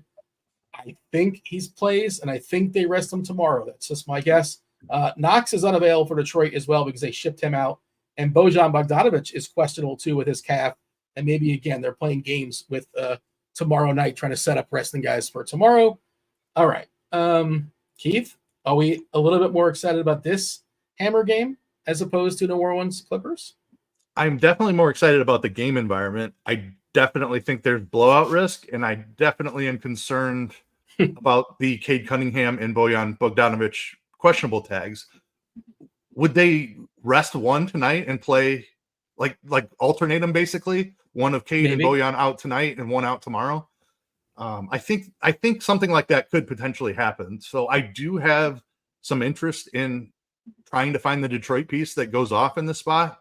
I think Alec Burks is an interesting name. He's 4,600. We've seen him pop as for a bunch of points in the past. I don't love that he's showing a little bit of ownership here. I thought he was going to be sneakier than where he's currently projected. Asar Thompson, we also have projected to jump into the starting lineup, but I think I'm going to be chasing one of these cheap Detroit pieces and hoping that they can sort of keep this game close, because I do have interest on the other side with Sabonis in particular. And then Malik Monk and Kevin Huerter are also extremely interesting to me. Trying to figure out the minutes between those two guys has been a challenge over the past month or so. We saw Huerter playing 35 plus for a couple of weeks. Now he seems to be back into that 30-minute range. We've also seen Malik Monk down as low as 20 minutes a game. We've seen him up as high as 28, 30 minutes a game. So there's definitely volatility in those two guys, but it's an awesome matchup against Detroit. Malik Monk, I think, is my lean here, just because I think he could get extended run in a blowout. If they pulled De'Aaron Fox off the court early in the fourth or something like that, and Malik Monk just cleans up the last 6-7 minutes of the game, and he touches 30 minutes in this spot, I have a lot of interest there. Are we making a rule? You can't play Monk and Huerter together? I'm leaning that way. I think I'm going to do that. Their minutes are definitely highly correlated, so I will have that rule. I think there's a world where they both get there because they're both cheap enough and the matchup is good enough. That's what I was going to say, but yeah, I mean, I'm just chasing the one guy that finds the ceiling, and I don't think it's likely that they both score 25 points, and that's kind of what you need. 25 actual points, that is. That's kind of where I'm at too, and I was sort of trying to figure that out because I made a lineup with both of them and then there, and I'm like, I don't know if I want to play both those guys. Squirrel, what's your thought on that? Any other rules you may have in this game, and just Detroit, Sacramento in general? So actually, I got a question. Do you want to make a rule that's like one of De'Aaron Fox, Monk, and Herter, but then you're maybe getting one of them in every single lineup? This is, I don't know, do you have a thought on that? Or I actually really like that. Fox is tough because he's been so inconsistent. But man, like if he's ever going to get back on track, this feels like the game where he could do it. The price tag is really attractive. I think it's worth chasing ceiling on De'Aaron Fox at 8,100. So I do kind of like the group of all three, and then just playing one of them in every lineup. Yeah, I don't usually make groups like that, but I'm tempted to do something like that tonight. I wrote up De'Aaron Fox as my top contrarian play. Detroit gives up the most steals per game and the most points off of turnovers. De'Aaron Fox is third in the league in steals, like 28th in the league in points off of turnovers. So yeah, I agree. If he's gonna go nuts for a game, this is a big candidate for him. I also like Domantas Sabonis a lot. His assists per game each month, 5.7 in October, 7.2 in November, 8.2 in December, 9.0 in January, now 10.7 assists per game in February, and that's for the guy that leads the league in rebounding. So yeah, he's like become a triple-double threat every single night. So I'm getting a ton of Domantas Sabonis. I think he's my top spend up on the night. So I'm going to be playing a ton of this game. It's actually one of the weird reasons I haven't put that much thought into like whether Zion's going to play or not. If Zion does end up sitting and we find out, at 9 o'clock or whatever, I have so much of this game that I'll have so many pieces that I can, then maybe swap some of it to cheap New Orleans pieces. I'm probably going to end up like over the field on the Detroit guys as well. Like not that I love that side, just I'll be playing some game stacks of it. Getting a lot of Asar Thompson, but yeah, Alec Burks is in play as well. I'll probably assume Cade Cunningham is in, and I'm getting a little bit of him on FanDuel, and I'll swap that out if he ends up sitting. Yeah, so I think it's 30 or 31 straight games Sabonis has a double-double. Like the rebounds and the points are a given. So I've been I was looking at betting him for a triple-double. He was like plus 115, and I'm like, I was tempted. He got a triple-double either in the first half. I think he got in the first half or really, really quickly at the start of the second half. The assists have really spiked. Currently, our projections are 9.11 projections on Sabonis. So I was thinking about betting. Essentially, you're just betting for, he's getting 10 assists. He's been spectacular. But if you're putting that rule in, one of Fox, Herter, or Monk, you're probably not getting Fox and Sabonis together, which I think is fine, right? I assume that's how it would happen organically. You're probably not going to roster both those guys, and because I guess they both can get there, but really, can they? I'm not sure. Detroit, you probably need somebody to run back with it. I think they can, but I think you want Cade Cunningham or Bojan Bogdanovic on the other side of that if you're playing both. Yeah, I like the Thompson call. Like again, you never really know what's going on in organizations and what their motivations happen to be. But they should probably try to trade Alec Burks so they can trade Alec Burks. They should probably try to play Asar Thompson just because. Like, why not? You're not going anywhere. Jalen Duren, if he could stay out of foul trouble, can play a ton of minutes here. That's a big if. He's going to be tasked. They're going to throw him on Sabonis. There's basically nobody else. Like, who else are they going to throw on Sabonis? Muscala, Wiseman. That's it, right? Who else could they throw on him? I'm trying to think who else could possibly. Gallinari. Good luck. That's not going to work out either.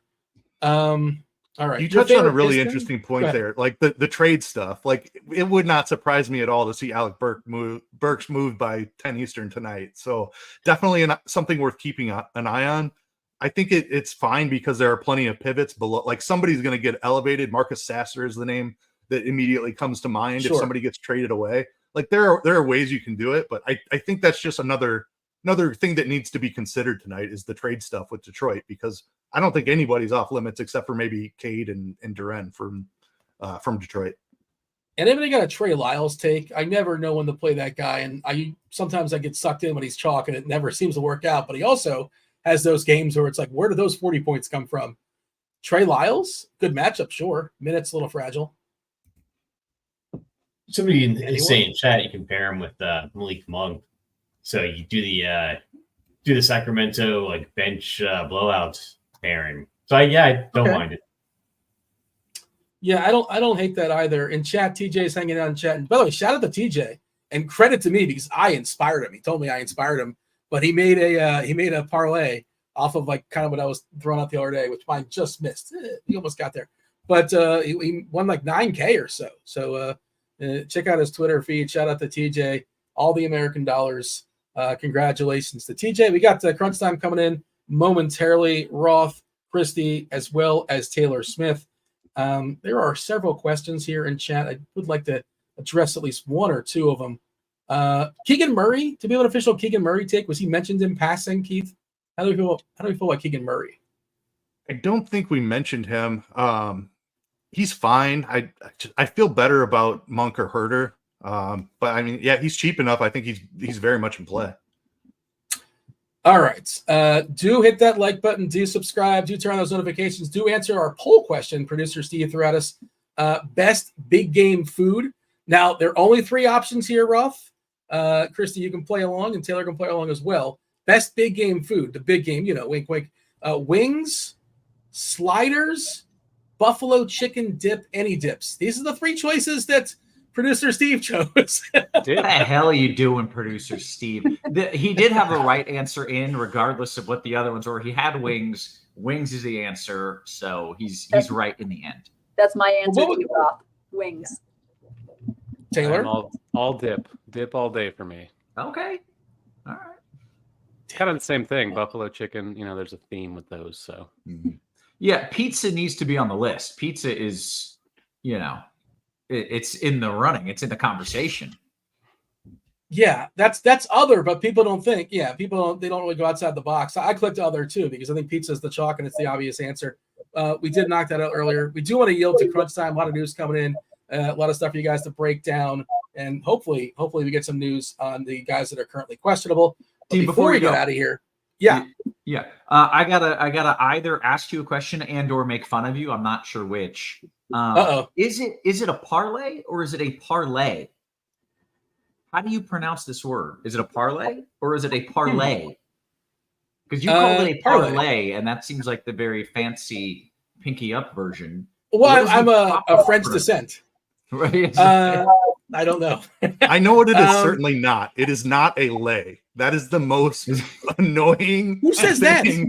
I've never. It's all over Twitter. Oh. People just call it their lay. Is it like when people say lines in DFS? Like I'm making exactly. 20 lines. Precisely. Yes. I have not seen the lay before, but I've seen the lines. But okay, that's. I guess we'll have to. That's tomorrow's poll question: how to correctly pronounce parlay. But maybe I'm saying it wrong. I might put the enunciation in the wrong spot. Parlay. The wrong emphasis on the wrong syllable. I think you might. There you go. Yeah. Hey, Squirrel, give me the players going to break the slate. The people want to know. Who is going to be you take down the 100K tonight? I think it's the late night hammer, De'Aaron Fox, and Domantas Sabonis. Keith? I will go Jonathan Kuminga continues to smash. There you go. There's still some meat in the bone there for Jonathan Kuminga. He's been awesome.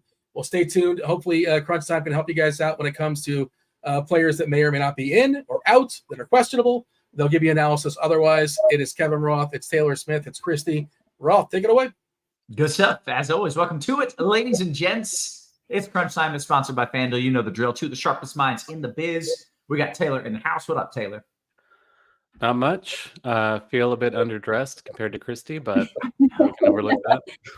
Seriously, Kristi, you're coming in looking fancy. You got the blazer. You got the nice backdrop. What's happening, Kristi? Coming in after the day job, you know. So exactly. Still haven't had a chance to change. So. Do you by chance have a pair of headphones on you or near you? Is it not hard to hear? Okay. I think we're getting like some reverb a little bit from your computer. So if you have some headphones, pop them in. If not, we'll be fine. The chat saying you look so professional. You can't just dress the part, Kristi. You got to give the winners if you're going to dress like that. Exactly. All right. I will bring it. Okay, that's what I like to hear. Let's talk about this slate a little bit. Taylor, we will give you kind of the chance to do an overview here. What's happened? What are we waiting for? By the way, Darth Toasty in the chat says this lady always makes me money, which is that's what we like to see. There you go. That's what we like to hear. Taylor, what has happened? What are we waiting for? Not a ton has happened so far. We got Draymond expected to play. There is a lot of news still. Maxey, Zion, Cade Cunningham, DeJounte Murray, all questionable. Bojan Bogdanovic as well, which is pretty big.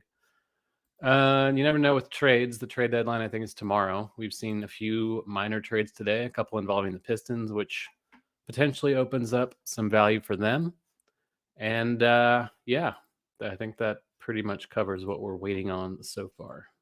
Okay, well then with that, I think we can dive right into a little FanDuel cash build. Of course, you are typically our go-to cash, and Kristi has been in more live finals than everyone in the YouTube chat combined. Unless Squirrel is in the YouTube chat, in which case, never mind, I revoke it.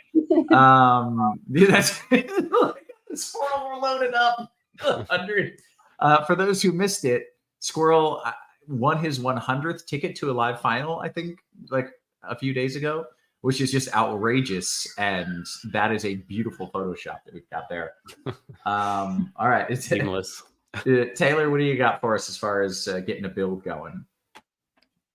Yeah, so we did get Drew Holiday out, which is something. They are playing the Hawks, so a good matchup for the Celtics.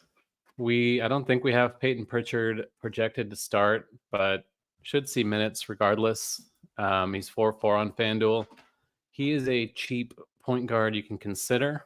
Yeah, like that late news with the Pistons is pretty big. There are 2 games starting at 10 Eastern. We're going to be getting to plenty of Sacramento, particularly on DK. They are playing Detroit. So we should have the ability to swap if things happen with Cunningham or Bogdanovic or someone else getting traded potentially. But for now, yeah, I mentioned Pritchard as a value at point guard. Trey Jones, another option there. Malik Monk's minutes are really volatile, but he's only 6K on FanDuel. We've seen kind of an uptick of late with him and his production. He is obviously a late guy too, which adds to his appeal, I think, on this slate. Definitely playable in cash. The Kings against the Pistons is a great spot for Sacramento.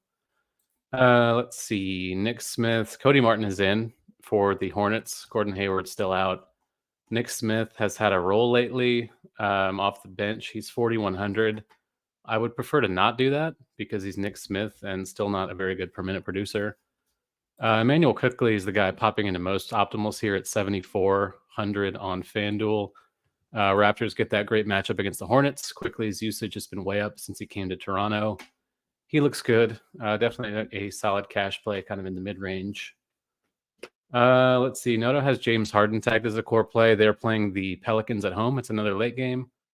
So if you want to plug him in, he's fine either way with Paul George limited. Harden and Kawhi have kind of taken over the offense for LA. Fine cash play too. He's not popping into most of the very top optimals on FanDuel, but it's not like you always have to play the optimal, even in cash. Sliding to shooting guard, Kevin Huerter, another king. He's only 5,700 on FanDuel. Minutes have been up for him too. He and Monk are kind of negatively correlated, but that's not as big a deal in cash. Shooting guard, small forward eligible makes him more appealing too. Quickly, you can play over here, Malik Monk. Klay Thompson, minutes have been suspect for him lately. He's been kind of shoved from the closing lineup a little bit of late. But they're playing a shorthanded Philly team. He's only 6,100. Not a bad buy low spot for him on both sites. Caleb Martin should start for the Heat tonight. Haywood Highsmith is out. Minutes should be fairly secure. He's only 4,600. The Heat plays San Antonio. One of those matchups we've been kind of picking on all season long. I think he's a good cash play to either forward spot. RJ Barrett, small forward only. Shouldn't be limited here. He's been missing games lately, but we have him at pretty full run. Again, the Hornets are basically the best matchup possible. So he and Quickley both look really good. Barrett 7,100. Tobias Harris is fine. He gets more usage with Embiid out. If Maxey's also out, he's going to kind of be the entire offense for the Sixers tonight. Not a bad kind of mid-range play either. I prefer Tobias to Jimmy Butler, but Butler does have that good matchup against San Antonio. Sliding to power forward, a couple of spends that look good are Sabonis and Porzingis. Sabonis looks better. He's 10-5. Again, another late guy you can plug in and wait on news, but he's going to be a guy you want, I think, in cash either way. Porzingis for 8,100. The rest of the Celtics get a bit of a usage boost without Holiday. And again, they're playing Atlanta, which is a dream matchup for them too. And at center, Sabonis you can play here. Porzingis to Jakob Poeltl for 6,100. The Hornets get gouged by bigs every night. Nick Richards on the other side of that game doesn't look bad. 6,200 on FanDuel. Minutes have been pretty secure for him. So if you're not paying up for Sabonis or Porzingis, I think Poeltl and Richards are fine pivots. Very nice. Okay, well, let's kick it to Kristi now and kind of walk through a tournament build.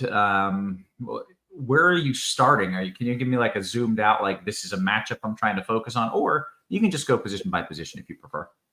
Okay. Yeah, I'll maybe do that. I know there's some really good pivots at each position for tournaments. So I'll kind of walk through that. We'll start out at the guard position. I think a couple of guys that are going to go way overlooked, looking at the point guard position. One is Donovan Mitchell. He's in an excellent spot. He scored now, I think Noto had recorded in there 55 fantasy points in 5 of the last 8 games. And I just think that's an excellent tournament play. A guy to get at low ownership. Steph Curry is kind of in the same boat. I mean, he's been over 55 fantasy points the last 4 games as well. And I know Klay Thompson has been popping in some of the optimals. So I like getting to some Curry. The upside is there for certain. So that's a good one. And then also at the guard position, I'd throw Tyrese Maxey in there. He's still questionable if he does play tonight. I think he's a great GPP play just because he's had the Q tag all day today. We still don't have Embiid in the lineup. So he's very good. And we've seen the upside there before. Looking at shooting guard, again, you can play Donovan Mitchell here as well. Klay Thompson, a little bit more of a GPP play for me on FanDuel. He's popping into some of the DK lineups, some of the optimals over there, but I think he's great. I like Derek White quite a bit. I mean, we got the news that Drew Holiday is out, and we've seen big upside at him. His price has actually come down a little bit, so he's probably one of my favorite GPP plays. It is a good matchup against Atlanta, a little bit of blowout risk, but he should be able to get points for us regardless if there is a blowout or not. So he's someone that I'm looking at. Moving on to forward. Actually, Noto and I are in agreement here. Brandon Miller is probably one of my favorite tournament plays on the slate. He has just been absolutely crushing it, just kind of night in, night out.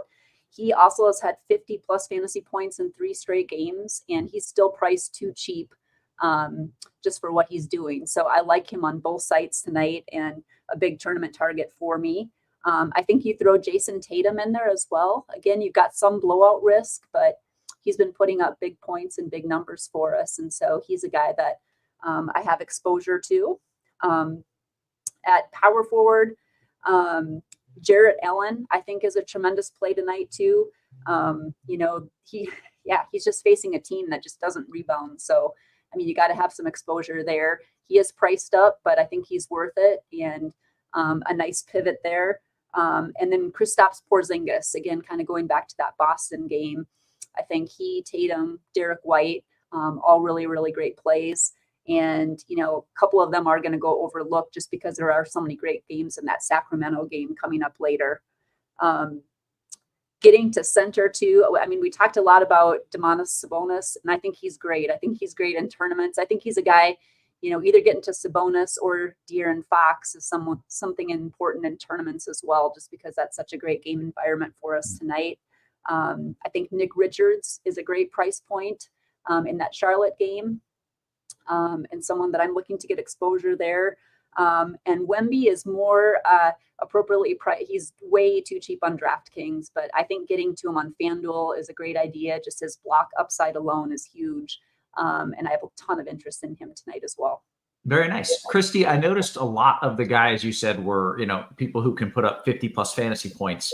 What are you doing as far as value goes on FanDuel? Because I want to play those dudes, but I don't want to play some guy who's going to get me 12 points. Yep, exactly. I know we talked a little bit about Caleb Martin. He's not quite as cheap on FanDuel, but when we get to him on DraftKings, he's obviously going to be very, very cheap. I think Kevin Herter, you want to get exposure to him, and I like him on both sides tonight. Just way too cheap, and he's really been getting 30 minutes the last couple of outings in the starting lineup again, and so I would definitely get exposure to him. And then Peyton Pritchard, like Taylor had mentioned, we aren't projecting him in the starting lineup, but he should get a ton with blowout risk. And so I think getting a lot of exposure to him at a cheaper price is a good option too.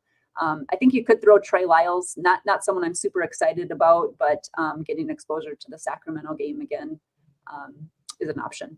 Very nice. Okay, just hearing from TJ that our guy Leaky Black is starting. Is that someone who we're interested in playing, or not so much? He wasn't really on my radar, and I hadn't seen that starting lineup. I think, yeah, absolutely. Just to get some cheap, if you're looking for some cheap value, I certainly don't mind that at all. Very good. Okay. By the way, Alien to You in the chat says, I also land in the green whenever Kristi appears. So, you're getting all the love from the chat today. Taylor and I get no love whatsoever, but we're still here. We're still grinding. Taylor, what are we doing as we kick it over to DK? Before we do, we should note Crunch Time is presented by FanDuel. If you bet $5, you get $200 in bonus bets if your first bet wins. For new users in Arizona, Colorado, Connecticut, Illinois, Indiana, Iowa, Kansas, Kentucky, Louisiana, Maryland, Massachusetts, Michigan, New Jersey, New York, Ohio, Pennsylvania, Tennessee, Virginia, Vermont, West Virginia, and Wyoming. Terms and conditions apply. Must be 21 and up. Gambling problem? Call 1-800-GAMBLER. Shout out to FanDuel, keeping this show free for you, for us. We like it free. We want all the eyeballs we can. So hit us with that little thumbs up to get those eyeballs there. Taylor, let's kick it to DK. What is your game plan here? Yeah, looks like we're looking at a lot of the same names that we were on FanDuel, with a few exceptions. As far as value goes, Kevin Herter for 5K flat against the Pistons looks like a staple. Ditto for Caleb Martin. He's only 3.8 on DK. Ooh, nice. Like I said, expected to start for Miami against San Antonio. So not much resistance for the Heat in theory. Peyton Pritchard also only 3.5. So another punt you can consider. Like I said, Atlanta, yet another awesome matchup for the Celtics. We got Marcus Morris and Daniel House out for the Sixers, which doesn't seem like huge news, but they are kind of getting thin on bodies at forward. We'll kind of see what they do, see where projections land. Still waiting on Maxey for them too. But for now, let's see. Point guard, mentioned Pritchard. De'Aaron Fox is only 8.1 on DK. He looks amazing at that price. He's kind of scoring dependent now. Sabonis is kind of hogging all the assists for them, but Fox's salaries come down so much that he's certainly viable in all formats, definitely in cash too. Shouldn't find a whole lot of resistance from the Pistons either in that game. Trae Young, another guy, kind of a DK special. Tough matchup against the Celtics on the road, but he's only 9.1. Trae Young just has a really high floor with his high usage and high assist rate. And DeJounte Murray sitting out would help him in theory a little bit, at least from a usage standpoint. Again, still waiting on that news. Terry Rozier is only 6K now. I think it's his cheapest price point since coming to Miami. The Hornets get the Spurs, like I've said. Rozier's been pretty stable for them. I think for 6K flat, that's a pretty good value. Definitely cash viable. Shooting guard Klay Thompson, only 5.5 over here. I mentioned on FanDuel that he's quite cheap on DK. Like I said, the minutes are kind of shaky. We don't really know what to expect, but it's a pretty good buy low spot for him tonight.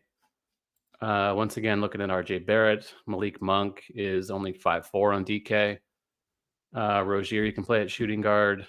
Derek White, 6.5, maybe just misses the cut for cash, but not a bad play either. In that same awesome matchup against Atlanta. At the forward spots, Barrett, Martin, I mentioned, Jason Tatum, pretty good spend against the Hawks if you have a little more money to pay. Tobias Harris, like I said, gets a boost if Maxey sits, but the minute should be there for him no matter what. Philly's just really down a lot of front court players tonight. Kristi mentioned Wembanyama being only 8.8 on DK, which is just ridiculous. Seems like he should be getting closer to 10K, but he's going the other way for some reason. Tough spot against Miami on the road, but last I saw, it's only an 8-point spread. So Wemby should see his 30-ish minutes either way, and he's Wemby. So happy to pay for an underpriced Wembanyama there. Sabonis is center only, but he's also just 10-1. He's like a walking double-double, potential triple-double. DK scoring system suits him really well. DeJounte Murray out. We just got. So that is something. Not sure who would start. Maybe Bogdanovich, maybe DeAndre Hunter. Hunter has been limited since he came back. Bogdanovich is 5'7" on DK. And on FanDuel, he is 6'3". If he starts, he's in play. Boston, like I've said, is a brutal spot for this team, but cheap enough to consider. We'll see where projections land. And let's see, getting back into this, Sabonis, Wembanyama, Nick Richards under 6K on DK looks pretty good at center. Trey Lyles is 3-2. Definitely fine for cash. His role is a little bit shaky, but he's so cheap that I think you can punt with him and feel okay about it for cash. Okay, very good. Kristi, I want to bring you back in here, and we'll start with that news with DeJounte Murray out. Did you change your build, or do you change your thoughts based on that? Are you getting more exposure to anyone? Yeah, so I already had a ton of interest in Trae Young. He's only 9.1K on DK, and it just makes me even more interested. I just think it's a great spot. He's way too cheap, and he's just been putting up a ton of points. So definitely up in my interest there. Probably have some more interest in Okongwu too. He's been getting the start with Capella out, and he's still under 6K. Tougher matchup, but he'll be someone I'm interested in as well. Okay, and then I did get a few. Sorry, I got a few random names here that definitely sound like tournament names. So I'm going to throw them to you, and then I'll let you run through a build. Jaden Springer, 3,500 on DK. Another person says thoughts on Duncan. Yeah, I think those are fine. I mean, I really do. Just for some other punts and some pivots. You said Jaden Springer. Yeah. Yeah, I do. I think that's a fine option. I do. He's really cheap. Doesn't have to do a whole lot, and has put up a decent, amount of points the last couple of games. So I don't mind that at all. Okay, very good. Why don't you walk me through your thoughts over on DK? I'm sure it's similar to FanDuel, but we have 20 minutes to kill, so we might as well, Kristi. Absolutely. No, there's a lot of pretty good value over here. Kind of starting at the guard position, obviously Peyton Pritchard. I mean, just way too cheap. And even, I know he's a cash game play, but I like him in tournaments as well, just because he should get a lot of run, even in a blowout there. Trae Young is very high on my radar. Like I said, I was actually hoping we wouldn't get the Murray news, but still have a lot of interest there. I'm going to mention Donovan Mitchell again. I still think he's just a really good tournament play. Along with Steph Curry, which is similar to FanDuel. Terry Rozier, I'm definitely overweight the field on Terry Rozier at 6K. He's really getting into his role with his new team with Miami. Has had at least 30 minutes in the last couple of outings. And, we've all seen the big upside, and he's down to 6K. So he's kind of a core play for me in GPPs tonight. Like that play a lot. And he gets, one of the best matchups against San Antonio. So having interest in Wemby, I like having someone on the other side too. So I think that's a great play. RJ Barrett and Emmanuel Quickly, both players that I think are great. You can play them in cash and in tournaments, but they've just been putting up some big numbers, especially as they've gotten established into their roles with Toronto. So I like those guys a ton tonight. I think, on the tournament side, we talked a little bit about Derek White. I like him a lot for tournaments. Like Taylor said, probably misses the cash cut a little bit, which makes him a great GPP play. And, his ownership just not quite as good as some of the others. So take advantage of the lower ownership on him. Klay Thompson has certainly on the shooting guard side has been coming into some optimals. He's still scoring dependent, but he can have some big nights, and he's, 5.5K. Is just definitely not a bad price tag for him. So I've got exposure to him. Malik Monk, his price has come up a little bit too. He was really cheap here a couple of outings ago, but yeah, have a ton of interest. That's one of our favorite game environments. So definitely have exposure to him. Getting to the forward, kind of small forward. Caleb Martin is just way too cheap, just at 3.8K. So even in tournaments, I think he's a fine play. Wemby is definitely a core play, especially on DK for cash and tournaments. I mean, yeah, it's surprising that his price has gone down on DraftKings because he's just been getting it done night in and night out. Like that guy a ton. Kristaps Porzingis is only 7.5K as well. And yeah, he's had some big games too. I think he can get there easily tonight. I know I think it was Head Chopper had tagged him as one of his favorite plays. And I agree. I think it's a great tournament play. Brandon Miller, talked about him. I definitely have exposure to him. He's just been playing really well. No LaMelo Ball. Yeah, it's just a great role for him and probably one of the better tournament options on the evening. At the forward position, I'm also going to throw in, just kind of looking at it a little bit further, I think, trying to get some exposure on that Detroit side, and we like that Sacramento Detroit side. Ozzer Thompson, you can play him at small forward or power forward. He's only 4.4K, and he's a guy I want to take a chance on tonight. We can see some upside there. They've already traded away Kevin Knox earlier. So I think, having someone like him in your lineups, I think is a good tournament pivot for some of these other cheap values. So he's probably one of my favorite tournament plays that I'll throw in there on the Detroit side. We talked a little bit about Trey Lyles. He's just so cheap. He's not a guy I like to play, but if he helps your lineup at just 3.2K, you certainly could do worse. So I don't mind that if you kind of land on him as a last piece. And yeah, Domantas Sabonis is someone, is kind of a core GPP play too. He put up 77.5 points the last time they played Detroit. So he's, just in a great smash spot. And Squirrel wrote about it today, but the assist rate that has gone up each and every month for him is pretty tremendous. And then you look at the rebound upside and scoring upside. And like you said, he's a walking triple double night in, night out. So you either want to get exposure to him or get exposure to De'Aaron Fox, who was also too cheap on DraftKings tonight too. Jared Allen at center. I mentioned him a little bit earlier too. He's a guy that's going to go overlooked just because there's so many great options tonight. But I want exposure to him. Jakob Poeltl, I want exposure to him as well. He's way too cheap and starting to get the minutes back. So if you're looking to save money, he's under 6K. Nick Richards is as well. So if I'm looking to save some money, I'm looking at those guys. But I think, Wemby, Sabonis, Porzingis, who has power forward and center option, are some really great plays. There's a lot of good center options. A guy that we didn't mention, Draymond Green. The upside's always there. He can always be a little bit risky too, but I think that's what you're looking for in tournaments. So I think at 6.3K, another guy that you can look for to put in that power forward or center spot. Very nice. Okay, excellent rundown. And we just got news. Maxey is in. So I will start with you, Kristi. Where does he land in the guard hierarchy?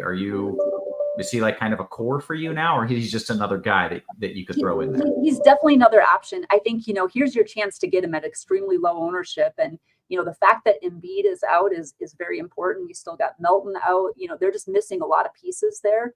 So I think you definitely want to get exposure, especially if you're multi-entering tonight. I would definitely get some exposure to Maxey in there because you're going to have most guys go into, probably De'Aaron Fox, Trae Young, and then some of the cheaper guys like Quickly and RJ Barrett, Kevin Huerter, things like that. Right. Okay. Taylor, is this cash viable here with Maxey, or is it even cash needed, or no, just a guy you could play? He's playable. He looks pretty good, but I think on DK he falls behind Trae Young and De'Aaron Fox because they are cheaper. Mm-hmm. Bogdanovich, like I said, pops now.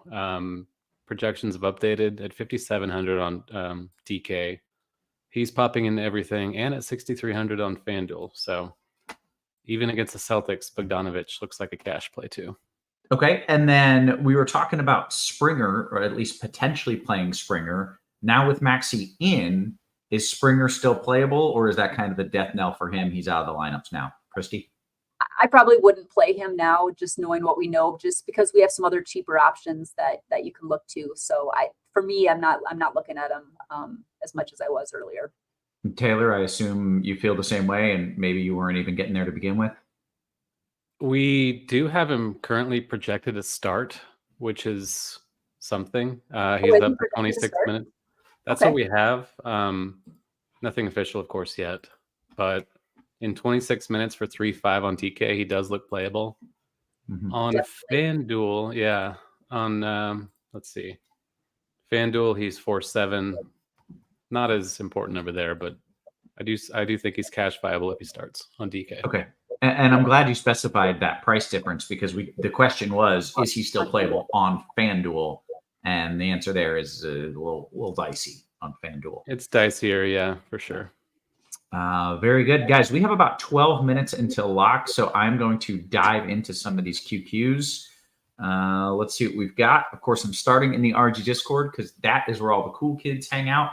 Kristi, this question asks you to dive into the mind of another player. I don't know if your day job is like, maybe you're a psychiatrist. I don't know. Probably not. Seems unlikely. No.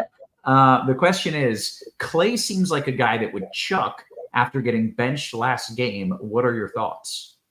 I think that's fair. I think, and he's a chucker. So, I mean, I do. I mean, and because his price has really come down, that's why I do think he's an interesting play tonight. So I like it. Yeah. And I think you could draw that conclusion.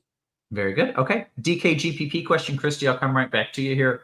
If Burks happens to be out, is Thompson a fine pivot? Definitely. I really do like Thompson. I think, he's going to get more run. He's pretty cheap too. So I think there could be a lot of upside there. Great. Okay. FanDuel single entry, Taylor, I'm going to go to you, and I'll kind of go back and forth, hit you both up. Smoke and Jay says your first stud in a lineup in a FanDuel single entry, Taylor. I think it has to be Sabonis.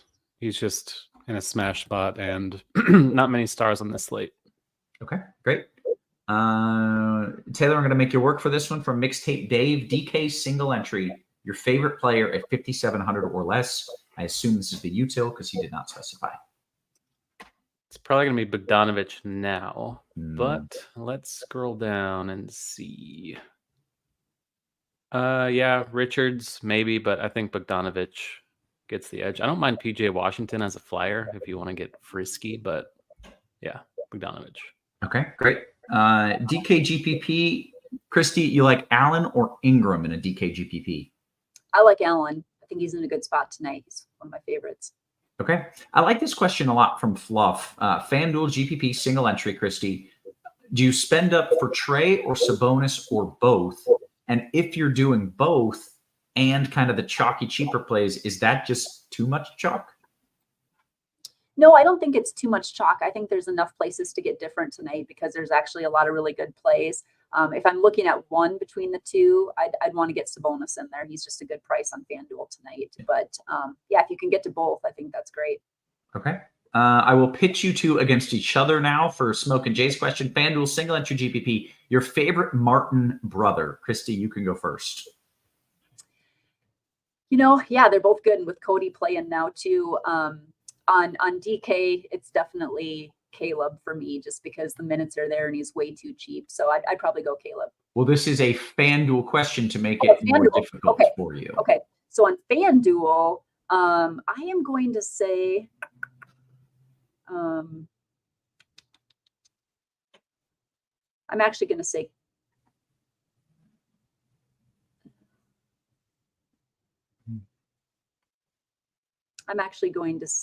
I'm still going to say Caleb, actually. Yep. Okay. There you go. Taylor, do you beg to differ? Can I get you guys fighting or no? No, I think it's Caleb. Yeah. Cody's Cody. Okay. Cody's Cody. Yeah. All right. Taylor, I'll come to you on this one. FanDuel GPP. Can you play Monk and Kev together, being that they aren't very expensive? Parentheses, I do not have Sabonis in this lineup. It's not my favorite, just because it seems like Monk kind of eats into Herter if he happens to be playing well, but they are cheap enough to where I think you can.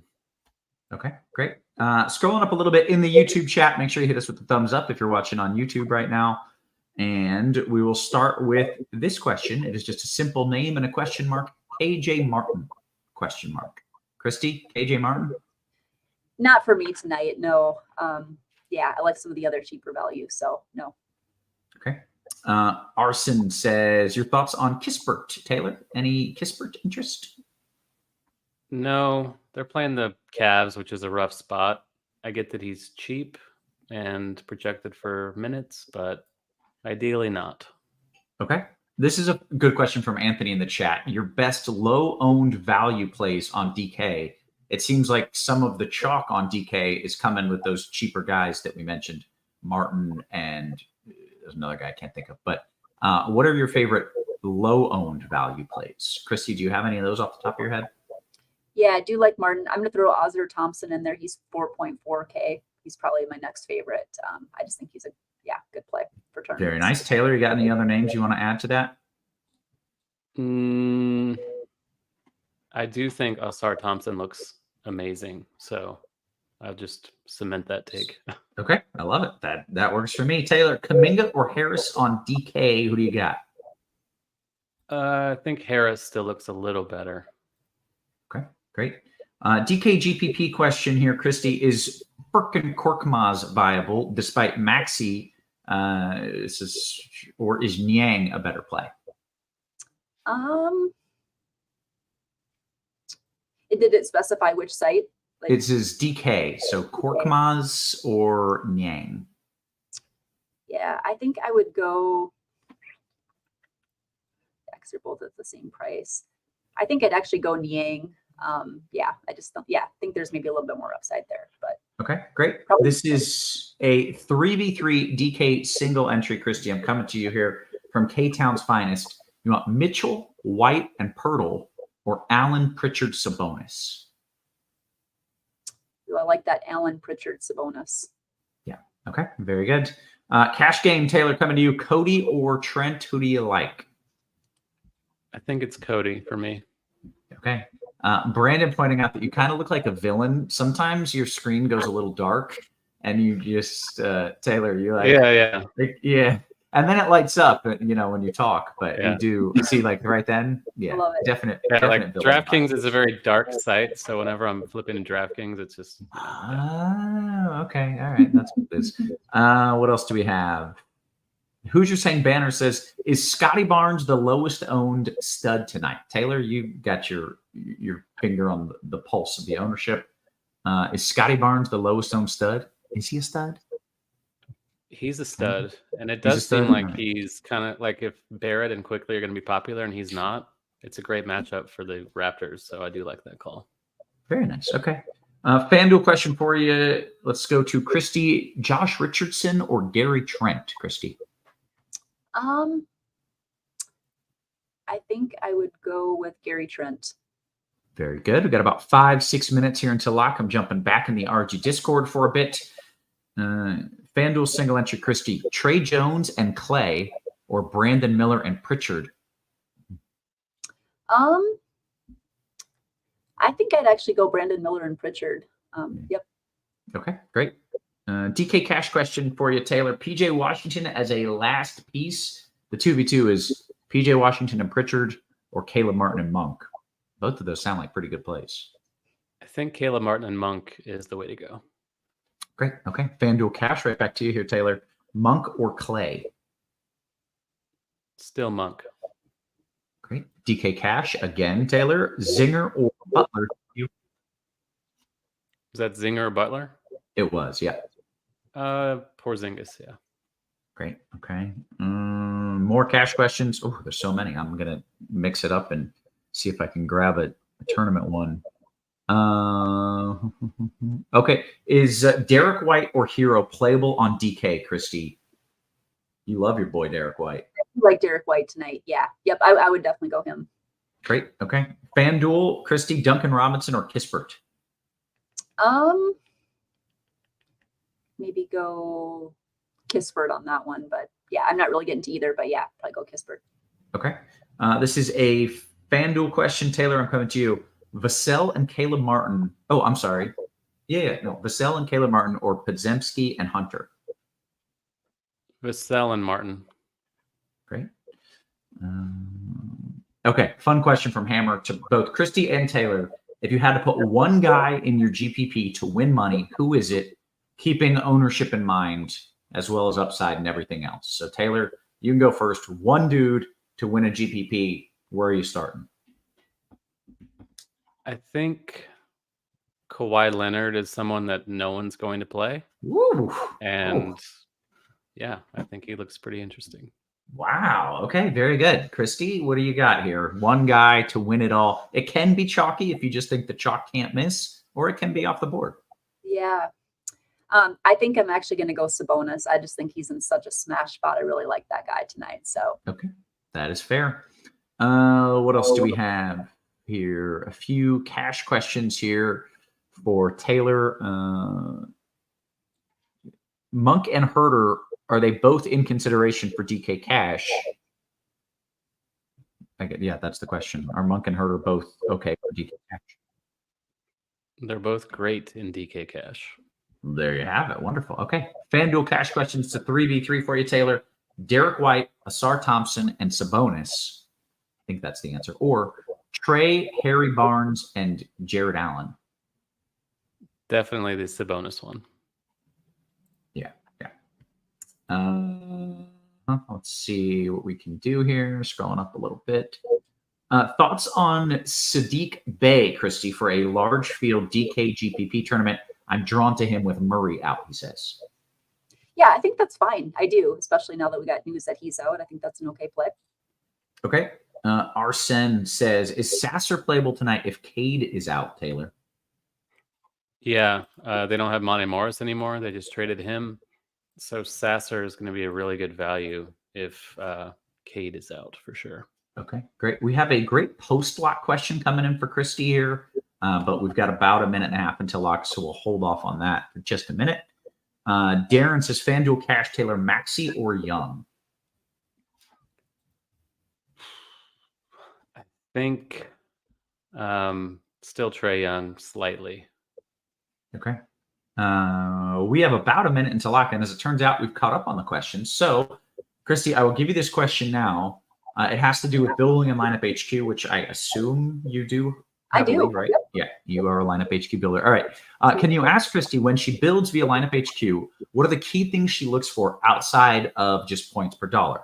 For example, does she prioritize things like RG value over other metrics? For what it's worth, I primarily play on FanDuel, and I'm a one lineup kind of guy. Yeah. No, those are actually really good questions. I look at all of them. I look at the RG value. I look at the I'm actually just going to get in here real quick to see. I look at the RG value. I also look at the opto percentage, the times that the percentage that it's getting in the optos. And a lot of times what I like to do, if I feel really strong about a couple of players, and I like doing like the 20 entry max, like for instance on DK, I know I mentioned this one's FanDuel, but you can do the same thing on FanDuel and lock in a couple of guys and build around them that I feel really good about. And that's been a really successful point for me over the years. It's just finding a couple key core guys, lock them in, and getting a lot of different builds around them. Love it. Okay, very good. Hey, with that, we are quickly coming in on lock. In fact, we have just hit it.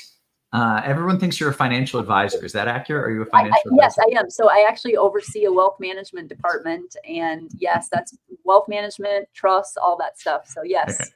Showboat King says, Kristi probably dunks on Dave Ramsey. Are you above Dave Ramsey in the pecking order, Kristi? I would never dunk on anyone for sure. No, but okay, excellent stuff. As always, guys, we are going to bounce on out of here. So for Taylor, for Kristi, for our wonderful production crew, always working hard behind the scenes. Guys, we appreciate you. We love you. And we will catch you tomorrow. You have been crushed.